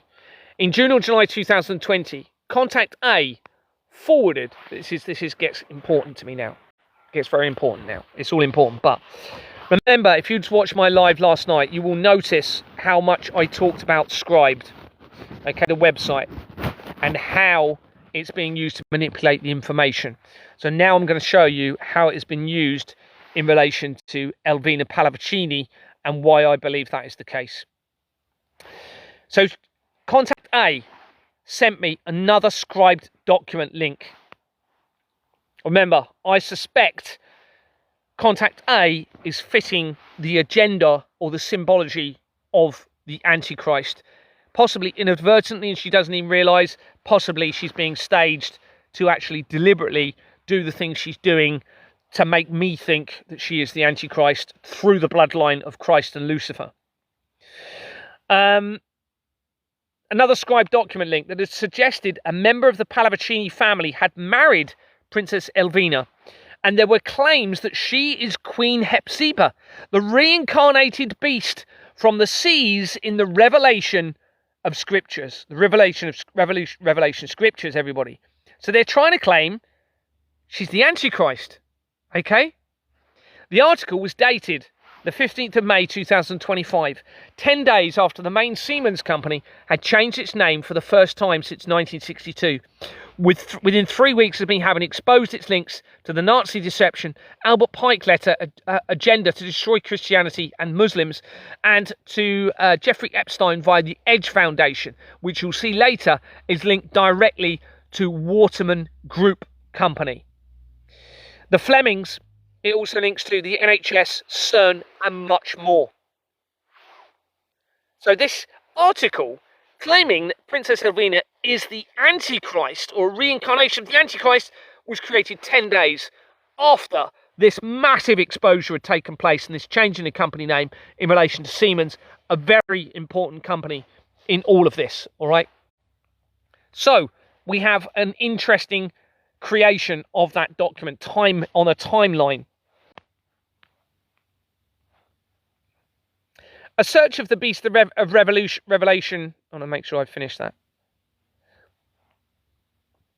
A search of the beast of Revelation from the seas reveals the sea beast in the book of Revelation is a terrifying monster with 7 heads, 10 horns, and features of a leopard, bear, and a lion. It is described in Revelation 13, no less. 13, as receiving power from the dragon, in brackets Satan, to rule the earth and oppose God. Physical description and origin: 7 heads and 10 horns, wearing 10 crowns with blasphemous names written on each head. It resembles a leopard with the feet of a bear, and the mouth of a lion, rising from the sea. And it emerges from the water, backed by the red dragon powers and, given authority.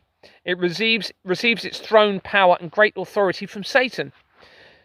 According to this, One of the heads appears to have a fatal wound that miraculously heals, causing the world to wonder and worship it.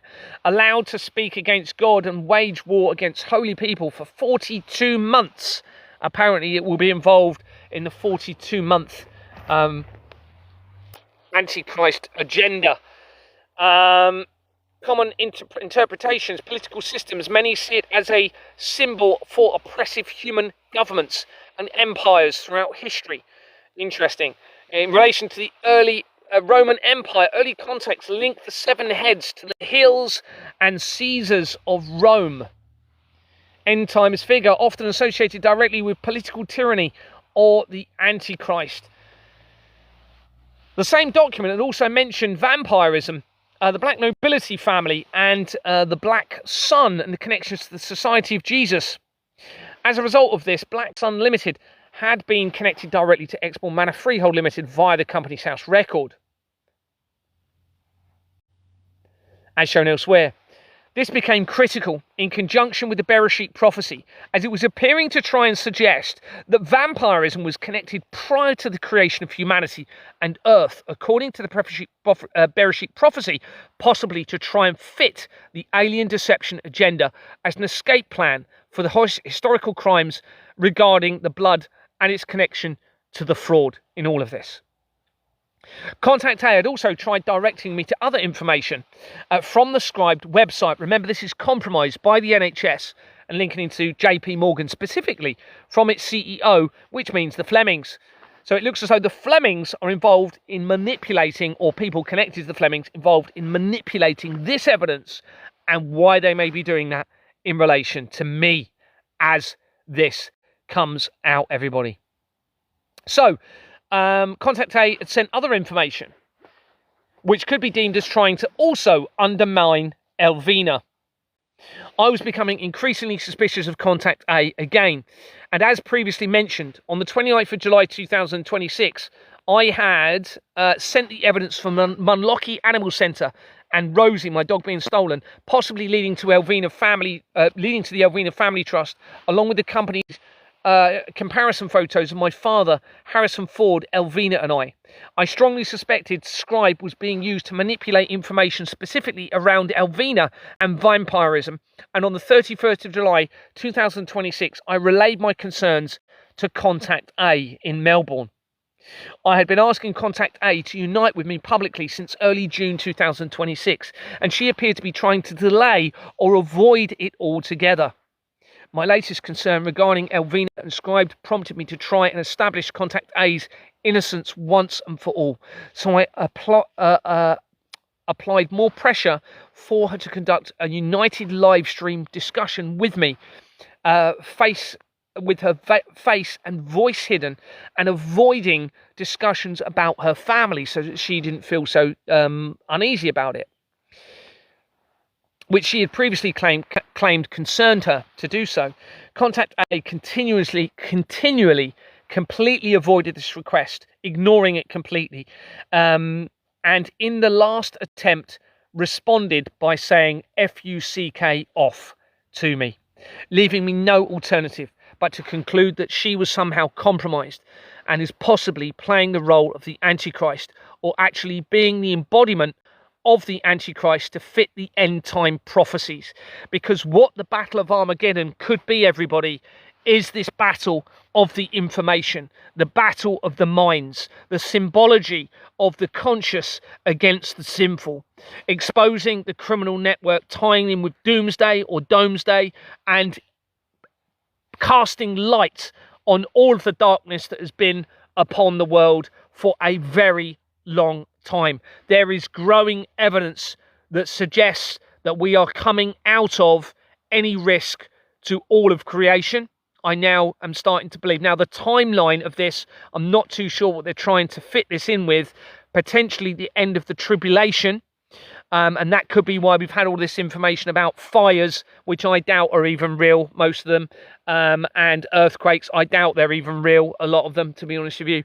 And there's loads of other stuff I've been seeing. I saw a video today of loads of stones being pelted at police officers, breaking all of their shields in Argentina. I suspect a lot of this is not even real, and we're actually being portrayed a tribulation event to fit with me and the exposure of my evidence and how this is going to be tying in to the end time prophecies. So we're possibly, I believe, at the end of the tribulation event now, and Contact A was deliberately symbolizing the church, symbolizing the Antichrist, and it says that the only time that Christ and the Antichrist will be on the earth together is at the end of the tribulation, right? According to scripture, that is the only time that will happen. There is a suggestion which we'll come on to. I'm probably not going to do it tonight because I still want to talk about Lucifer and how that ties in with the and I'll probably end it after these comments, just come to some of your questions as well. How where was I going with that? How the Statue of Liberty ties in with Lucifer and the broken chains of the Statue of Liberty, which could be symbolizing the end of Santa's little season as well. So it could be that we're at the end of Santa, Satan's little season, or the end of the tribulation, potentially. I'm not saying definitely, but I'm getting a lot of evidence to indicate that that's the case, which is amazing,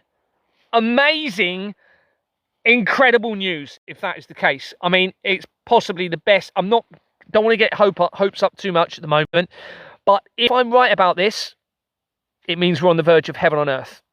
Okay, all right. It's really, I am. The more I'm finding about this, the more I'm researching this.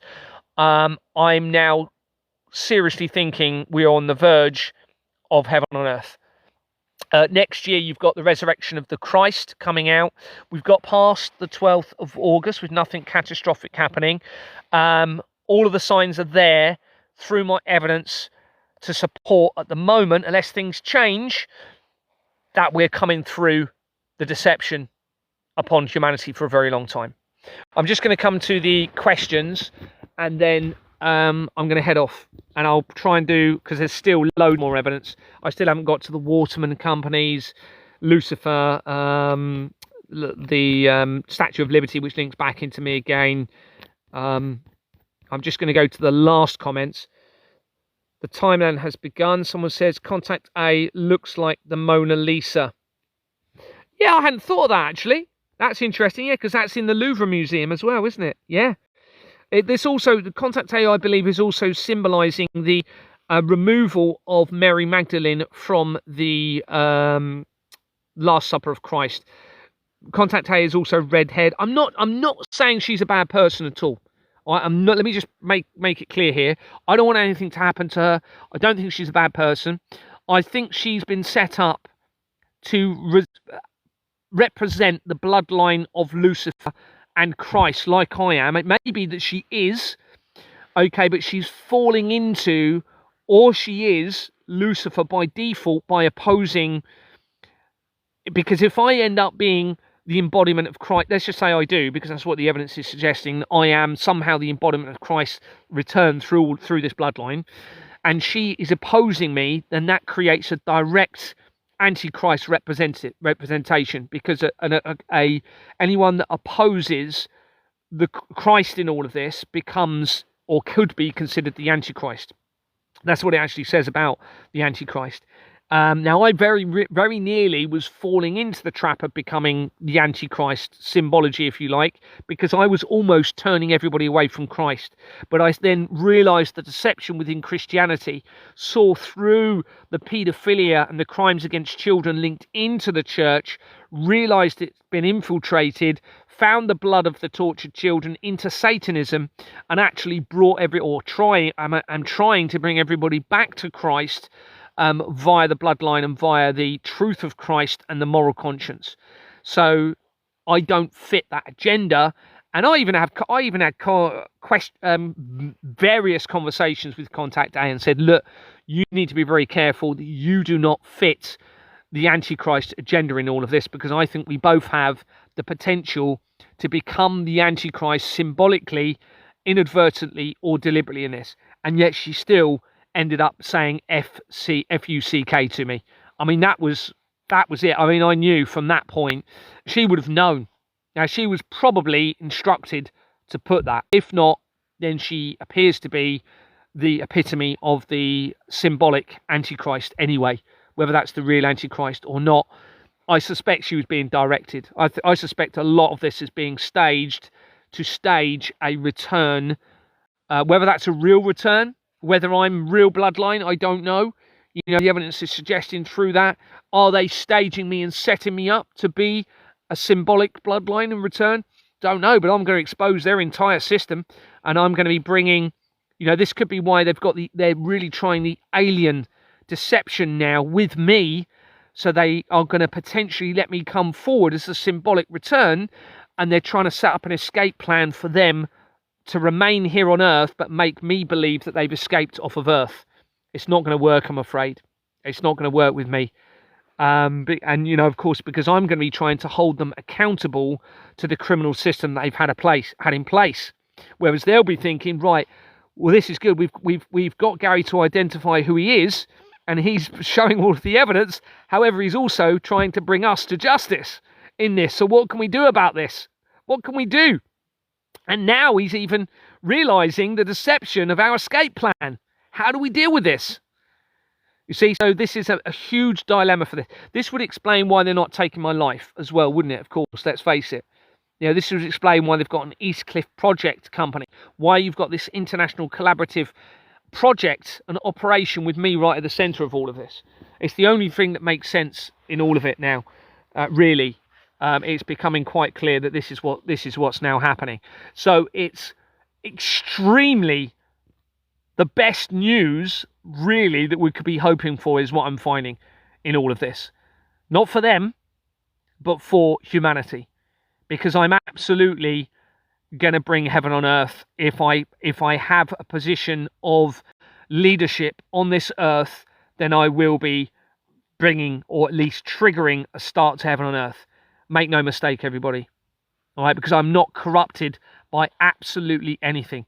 I'm not racist. I'm not homophobic. I'm not, you know, my moral conscience is my foundation in all of this.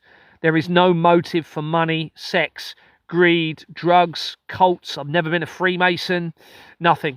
It's possible I'm the only one that's in the police, and they've set it up for me to deliberately not be compromised by the Freemasons so that I can become who I need to be in all of this. That is what everything is pointing towards at the moment. Of course, it may change as I get more evidence, but that is what everything is actually pointing towards at the moment. Now, I'm still trying to look at the firmament evidence. I suspect what's going to happen, I don't know for sure, but the doomsday evidence is possibly going to relate to the firmament. I mean, it would explain why I'm getting the evidence saying that none of the extinction level events have ever happened, which means the asteroids, why they would have never have hit the Earth. And, you know, I've got quite considerable evidence about all of that. And the evidence that we've never landed on the moon is pretty conclusive. So what I would struggle to be understanding then, though, is if we are in a firmament and who is... I don't understand how that firmament would sit if there is like a disc under it of a flat, you know, and I am not saying this is the case. I need to do more research on it first, but I need to try and understand how the creator is overseeing that physical domain, if you like, that we're living in, and how that relates physically to everything else. I do suspect we're going to be the center of everything. Whether there's going to be other firmament locations, if you like, I don't know. Anyway, I need to look into that more, so I'm not going to go into that too much. What's for breakfast? I need to eat something now. Actually, I'm really hungry. I haven't had much at all today, but it's good not to eat too much sometimes. Right, I'm just coming to your comments. I'm so sorry. Keep going, Gary. Thank you very much, Jane. I think that is really appreciate your comment. Leo put, love a bit of evidence. I've got evidence of everything I'm telling you, my friend. Absolutely everything I'm telling you is supported by overwhelming evidence. Can we have money trees and free M&Ms? You like M&Ms? That's interesting. symbology with the M&M there, isn't it? Mary Magdalene and Madeleine McCann. How can you deny a firmament when there are sun halos and sun dogs? Yeah, I don't think I've noticed them specifically myself. But yeah, I know what you're saying, Carlo, and I will be. This is the sort of thing I'm going to be looking into a bit more over the next few days, and how it ties in with Domesday, and also you had the Great Seal, which ties into Domesday, and I'm wondering if the Great Seal is somehow a symbolic reference to us being sealed in to some sort of protective environment. I mean, what an amazing... If we are, there's no danger. The earthquakes have always been a lie. There's no threat to humanity in terms of natural threat. There is eternal life after death. We do create a foundation of transparency that instills moral conscience in all of humanity to fulfill everyone, which it will do. It will do. I'm almost guaranteed when the system changes. I can envisage it, everybody. It won't be straight away, but certainly future generations I can see will be so fulfilled and content because of the system. The fear will be gone, from all of these events that they've been creating. It's just, I can just feel it, everybody. I can feel it. I can envisage it. I can see it. And it's a wonderful feeling when you have that, feeling of hope coming up, everybody. Really, really do. I mean, at the moment, that's what I'm feeling. I don't want to get hopes up too much for everybody, because things could change depending on what I'm finding. It's not a disc. We are at the center of creation. Yeah, I suspect that's going to be the case, which is because they've done the opposite. They've sort of set us up as through... Galileo, which, as we've just seen tonight from the evidence, it appears that the black nobility families funded or controlled the Galileo agenda. Well, they're also linked into the blood of the children. So, yeah, I'll try and upload this to my my YouTube. Thank you, Lisa. No, thank you to you as well for the information you send me and everything that you're doing. I really appreciate it. I still haven't forgotten about your situation, and I will be doing a bit more about that.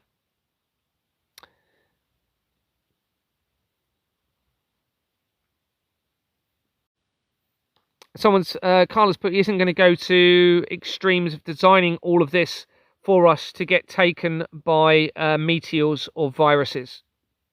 Yeah, absolutely, Carla. FE77 has put, we are an enclosed system on a flat plane underneath the firmament with waters above and below.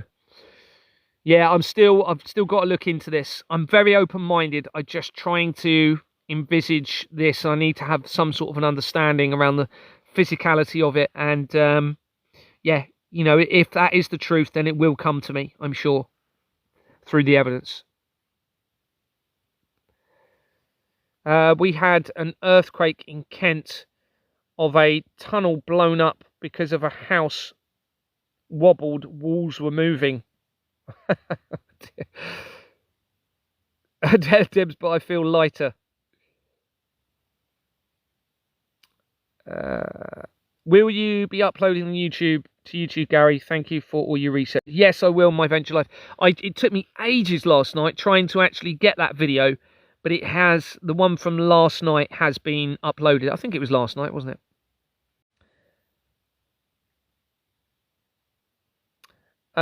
It's to hide God. They don't want us to be saved. Yeah, all of the evidence suggests they're hiding humanity from the Creator. And a lot of that could have been a test to humanity. Who's going to actually find the evidence to uncover what we're doing and come forward as the sort of leader to actually try and bring heaven on earth through the evidence and a new system that will facilitate heaven on earth. You can't do anything. You are living in a tent in the woods. Someone's put, do you believe in the Anunnaki? I'm not too sure, because that links in with the deception, the alien deception. I've got to be careful I don't give them a way out of this, right? And I think that's what the whole alien thing is about. I'm pretty sure this is about them trying to set up a deception plan because they know how stuffed they are. This would explain why since 2022 you've had these alien sightings more so than ever before with the military and stuff like that. This is why they've directed me, I believe, to aliens. This isn't me not wanting to believe in aliens. This is just me understanding the deception, the timing of it, and the motives for it. You see, it's the only real escape that they've got from the fraudulent system that they've created, you know, to try and avoid the consequences of it. So in answer to your question, at the moment, I believe the aliens are a deception. At the moment. Gary, so Company's House is asking everyone for IDs because of your work. Did you know anything about that? Yeah, they are, but what they're trying to do is eliminate genuine people, all right, so they take over everything. So what they're doing is you can actually get third-party criminal verification of details. So you, as a company, or I think they're setting it up that only certain companies can do it. I don't know if it's everyone. You can go to a company, a secondary company. So if you're a director in a company, you go to another company, ask them to verify your details, but they're also part of the fraud, and they tell Company's House they've verified the details. It's all fraudulent. There is no true verification. So what I think they're doing is they're setting up an ability to say that they own everything. Well, they actually own nothing anyway because of the forgery. It's all illegal because of the forgery that I've uncovered. And they actually started doing the identification, the verification, digital identification for directors on the day that they gave me my bail date, which was the 18th of November last year, which I didn't turn up to. That's no coincidence. They've done that on purpose. But I don't believe in digital verification at the moment until we must have a suitable, transparent, safeguarded system in place before there is any move towards any sort of digital control of humanity. There must be no digital control of humanity anyway. It needs to be a managed system, not a controlled system. You can manage humanity through transparency and incentivized choice. That is how you maintain respect. That is how you maintain loyalty with leaderships and those following those leaders. Not through corruption, deception, lies, manipulation, and exploitation, which is what the whole system has been set up around. So, yeah, in answer to the question, I believe the alien deception is very likely a plan so they can escape me trying to bring judgment upon them.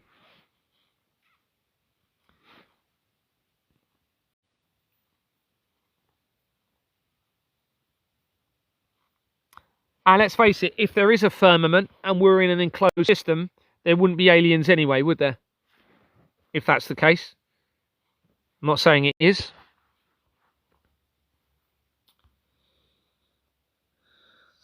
Someone's put aliens are real, to be called demons, according to Aleister Crowley. Well, Aleister Crowley was a heroin addict.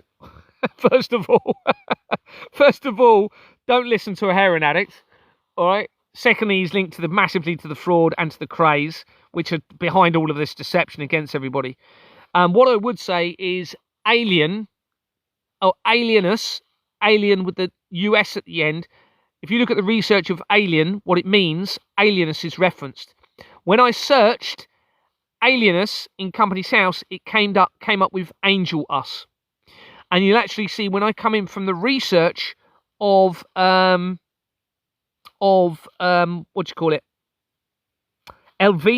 a bit further later, Princess Elvina, an article by Angel Us is revealed, saying that she is a chosen soul.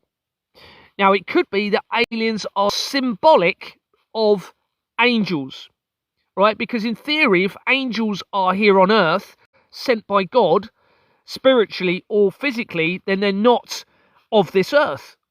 So it could be that that is going to be the alien reference in all of this, not the little green men that we think that are actually from another planet outside, but actually an angel's presence on earth by the creator.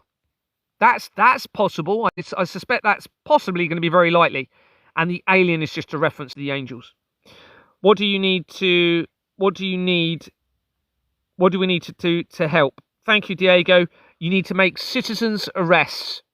I can tell you now, even more so now, with the evidence that I'm getting, as soon as people start making citizens' arrests of the solicitors, this will create the change. It will create the change. That's exactly what I would have been doing by myself months ago, had there not potentially been a warrant for me, because I need to think tactically and strategically. I need to ensure that I can get through this. I'm not getting any younger, so it needs to change whilst I've still got my health and fitness to some extent, so I can be part of a new system to actually bring that transparency and instill heaven on earth, or help instill heaven on earth. So I need you to get out there and start pushing this through the strategy to create that change. And having no fear. Nothing's going to happen to you. Nothing can happen to you if you do this. Nothing legally. And if they know you're working on my strategy, I suspect because of who I am, nothing will happen to any of those people that follow that strategy. I believe they will know there is nothing that they can do. I think you are professionally... yeah, okay, goodbye. I've got evidence to support everything. This is how worried they are. And you, my friend, will be facing eternal judgment.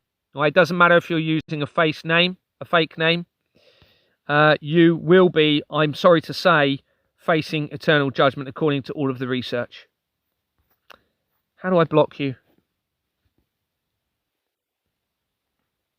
You need to start believing, everybody, in this.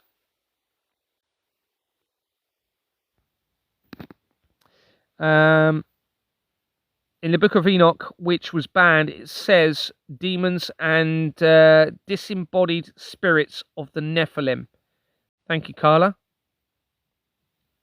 A lot of the stuff, don't forget, a lot of it appears to be, I was thinking, okay, is something going to happen on the 12th? Are we going to lose gravity? Obviously nothing, as far as I'm aware, nothing happened. I certainly didn't get elevated, unless a load of people have and we don't know about it and we're going to be facing a tribulation event, but I suspect not. There was so much symbology around that. So much symbology. And, all of this other symbology that I'm finding with Contact A, for example, and the Hepzibah, Queen Hepzibah, and 7 heads. I suspect a lot of it now is just going to be symbolic. And we need to think outside the box and understand the symbology and what that could reference. I'm now thinking the final battle of Armageddon is potentially a battle of moral conscience and information within this evidence, rather than actually, people fighting and death and destruction. I'm now suspecting that could be the case with this. And I've actually researched, is it Gog and Magog? Okay, which ties in with the end of the end of Santa's Little Season. Well, I've started to research the Company's House records, and I can't remember, I haven't got it in front of me, but it goes straight into everything again. They've created May and Magog companies. So, again, very possibly symbolic. And don't forget, they've made me believe that I may have the ability to determine the outcome in all of this. So, through the evidence, through the exposure, through the strategy, hopefully I can manifest what I'm believing could be the case. But I don't know how I can do that myself, everybody, which is why I still urge to you all to just follow my strategy. Just have no fear, do what's right and get out there and do it. And I think you'll notice a change. So, citizens' arrest of the solicitors, first of all.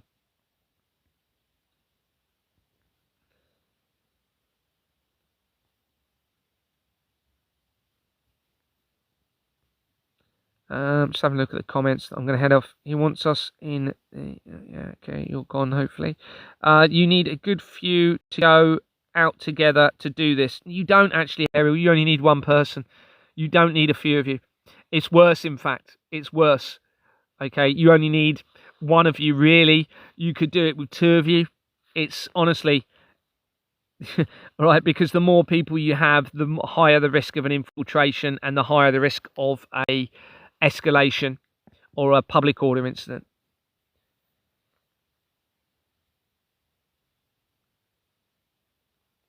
I was going to, but the Bible says I will not be a judge on your laws. Well, you're not a judge, are you?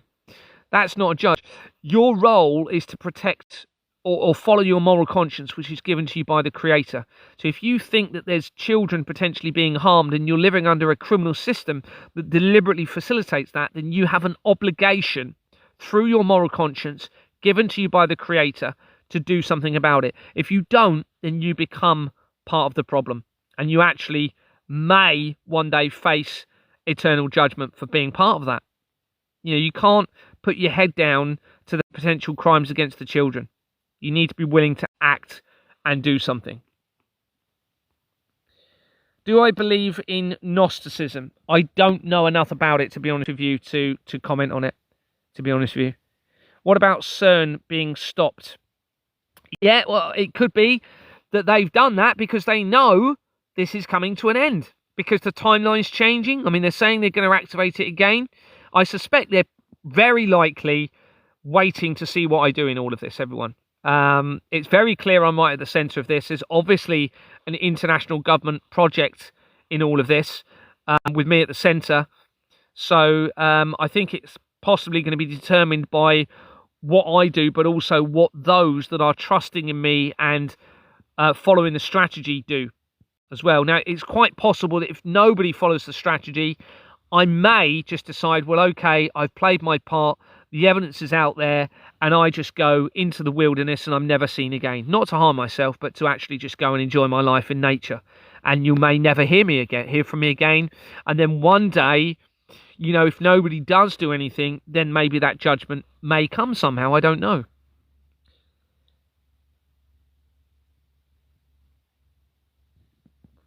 Gary, you need to heal any traumas you have within the door to our Father is within us all. Yeah, thank you, FE77. I'm actually incredibly strong. You know, occasionally, I miss Rosie, my dog. That's been the hardest thing for me. I'm definitely getting tired a lot at the moment, and I'm fed up with looking at a phone screen. But generally, very motivated, very committed, and doing okay. But thank you very much. I'm not ashamed to talk about, you know, how I feel. I'm quite happy to talk about how I feel. I'm not one of these, I'm not a typical man where I literally, a lot of men just won't talk about their emotions and how they're feeling. I've always been someone, for example, in my relationship with my wife, I would always, every now and then, just sit down and say, so how are we doing? Are we doing all right? Is there anything I could be doing better for you? How are you feeling about me? How are you feeling about us? You know, before it would build up into anything. I've always condoned that freedom of emotion and expression early. Someone said they're trying to create a time machine. I've been a problem and targeted ever since my kids got targeted a year being stalking. Why are you so important, Gary? Please tell me. According to all of the evidence, it looks as though I'm tied in with the bloodline of Christ and somehow possibly tied into the return through that bloodline. That's what all of the evidence is suggesting. Massive, hard for me to believe, but that I've got the evidence to support that appears to be the case. The Kray twins are involved. So yeah, as you all know, Kray twins were tied into the criminal gangster underworld, but they were also linked into politics and into the royal family. My father's adoptive family had supposedly associated with the Kray twins and their friends. And I saw a picture. There was a shop in East London, I think, where it was owned by the Krays with my dad's adoptive mum in there. And there's loads of connections into the Krays that I can't ignore, tying into the research now of the Waterman connection and my family's all the way through the criminal network. And it looks as though they were, because they were quite pally with the mafia, the Italian mafia. So it looks as though the Vatican they're linked into the mafia as well, and the criminal underworld. And it looks as though they are instructing somehow this criminal underworld network to tie into the prophecies in all of this. One of the Krays, I think it was Reggie, was imprisoned on the Isle of Wight, which is where Deborah Fleming had been an NHS chief executive. And there was a lady called Caroline Smith. I think it's Caroline Smith. Caroline and... Hold on, let me just get that right. Caroline Ann Kelly. Caroline Ann... I can't remember the name now. Caroline Kelly. Anyway, she links to the religious establishments, and she converted Reggie to being a born-again Christian, and then he was then moved to Maidstone prison. Well, she links to the fraud, and there's an alias name for her that I suspect is being used that links to all three of my families, called Caroline Kellaway. Caroline Ann Kellaway, I think it is. I suspect that's an alias for her. Well, I don't know if I'm still married. We were probably never married anyway because of the deception. I doubt anybody has ever been married because of the forgery behind the criminal system. Literally, it's been a complete inversion against you all. People used to take the PISS out of me with sharing, so I suppressed, and it made me suicidal. I'm sorry to hear that, Kyle. Well, I'm glad that you're feeling better now and you're through the other side of that. It's always good to talk. Yeah, men are not very good at talking. And they never realised that their immorality, and women, but sexual immorality of men, it destroys them from within, and they don't even realise. And when it links into because they feel guilt, and they may not even realise it because they've got this ego thing. But it's the same for women, but generally, men predominantly. And this is why they've had men only secret societies running the world. So they haven't had that feminine divinity influence, which I believe is more in touch with its moral conscience and emotive, the emotional side, which is very important for the protection of men and for women. And there's nothing wrong with a man talking about their emotions and sitting down with their wife and just saying, look, how are we? How are you doing? Without waiting for a problem. But men generally, they've been programmed. It's not their fault a lot of the time, because the system, which is a men-only secret society system, has programmed this way of thinking, you see, linking in with strip clubs, gentlemen's clubs, tying in with money, the fraud, into drugs, this whole bravado of, well, I can't show a moral conscience around my male friends. I can't talk about it's pathetic. It really is. And they actually destroy themselves, and they don't even know it by doing it. And this is why I think you end up, men commit suicide a lot, because they end up doing things that destroys their moral conscience, and they feel guilty about, and they can't live with themselves with what they've done. All right. And the system has deliberately facilitated that feeling, deliberately facilitated suicide, depression, separated them from the creator, because it separated them from the moral conscience. If they'd have had the moral conscience as the foundation, it's not about being boring. You can still have fun. You can still be a good laugh. You can still be a man and manly. You don't need to be feminine, dress up as a woman or anything like that to have a moral conscience. Okay? You use your manliness when you need to in the right situation. You use your strength when you need to. But that you can still be have a moral conscience and talk about feelings and apologize and say sorry and say thank you and say I'm so grateful for you, and pray and say I'm so appreciative of what I have. Men aren't very good at that, unfortunately. Or some men aren't very good at that. But, you know, some women aren't. But I would think more so because men are more... I think they're more likely to partake in immorality, shall we say, than women.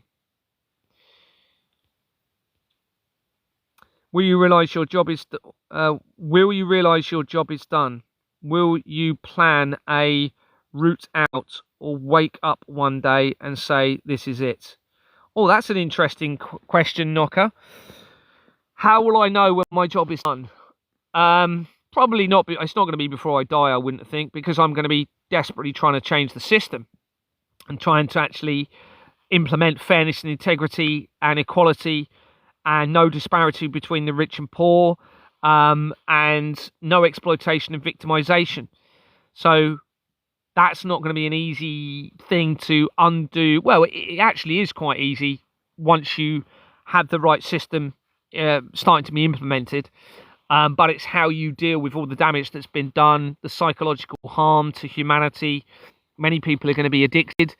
You know, you can have vast amounts of money to be free that you wouldn't have done, but you've got to be careful with that, because too much money coming into people's hands can actually create problems for the earth. So we've got to be thinking more about nature. This system of fraud has not actually helped the natural world at all. And I don't know how true it is. Someone has said it isn't, but a graph seems to say that the temperature of the earth suddenly increased rapidly from 1973 or around that time. Well, that's when the SWIFT international transaction system used in the fraud began. So it looks as though this fraud is actually having an effect potentially on the earth. I still need to do a little bit of research surrounding that. I don't know if that's definitely going to be the case, but it would make sense. Let's think about it. If you've got the international drug trafficking network and all of these people running the world are not thinking rationally and carefully about how they protect nature through the system, and they're basing it on greed and drug trafficking and getting their addiction, and how this potentially links it with the blood of the children, then it's going to have an effect on nature. You know, and definitely the system has removed the value for life, you know, against animals, small animals, you know, all animals really, which is satanic in itself, because it's going against creation. Every time that we disregard, abuse, torture, knowingly or deliberately, or harm animals when it's not in defense, actually goes against the creator. And you've all been deceived about animals, everybody. I can tell you now, you do not need to eat meat. I can tell you now. All right, 100% that's a deception. But, you know, that's going to be a transitional thing in this. I think you will find that when people are in touch with their moral conscience more and the education is right, I suspect most people aren't going to even want to eat meat at some point. That's going to be where, not necessarily this generation, but the generations in future. That's not to say, you know, it's not going to be an option, but I think you'll actually get people won't want to in future. I think they'll be actively making that choice to do that. Gary, do you like men? As in, am I attractive to men? Is that what you're thinking? Is that what you're saying? No, I'm not, if that's what you're asking. Do I like humanity? Yes, I struggle at the moment to trust humanity. I'm very, very worried for humanity, for people that aren't doing the right thing in all of this. Do I believe in humanity? Yes, 100%. Would I be doing this if I didn't? No, I wouldn't. Why would I build the evidence and the strategy if I don't believe that humanity has the ability to turn this around and will do the right thing in all of this?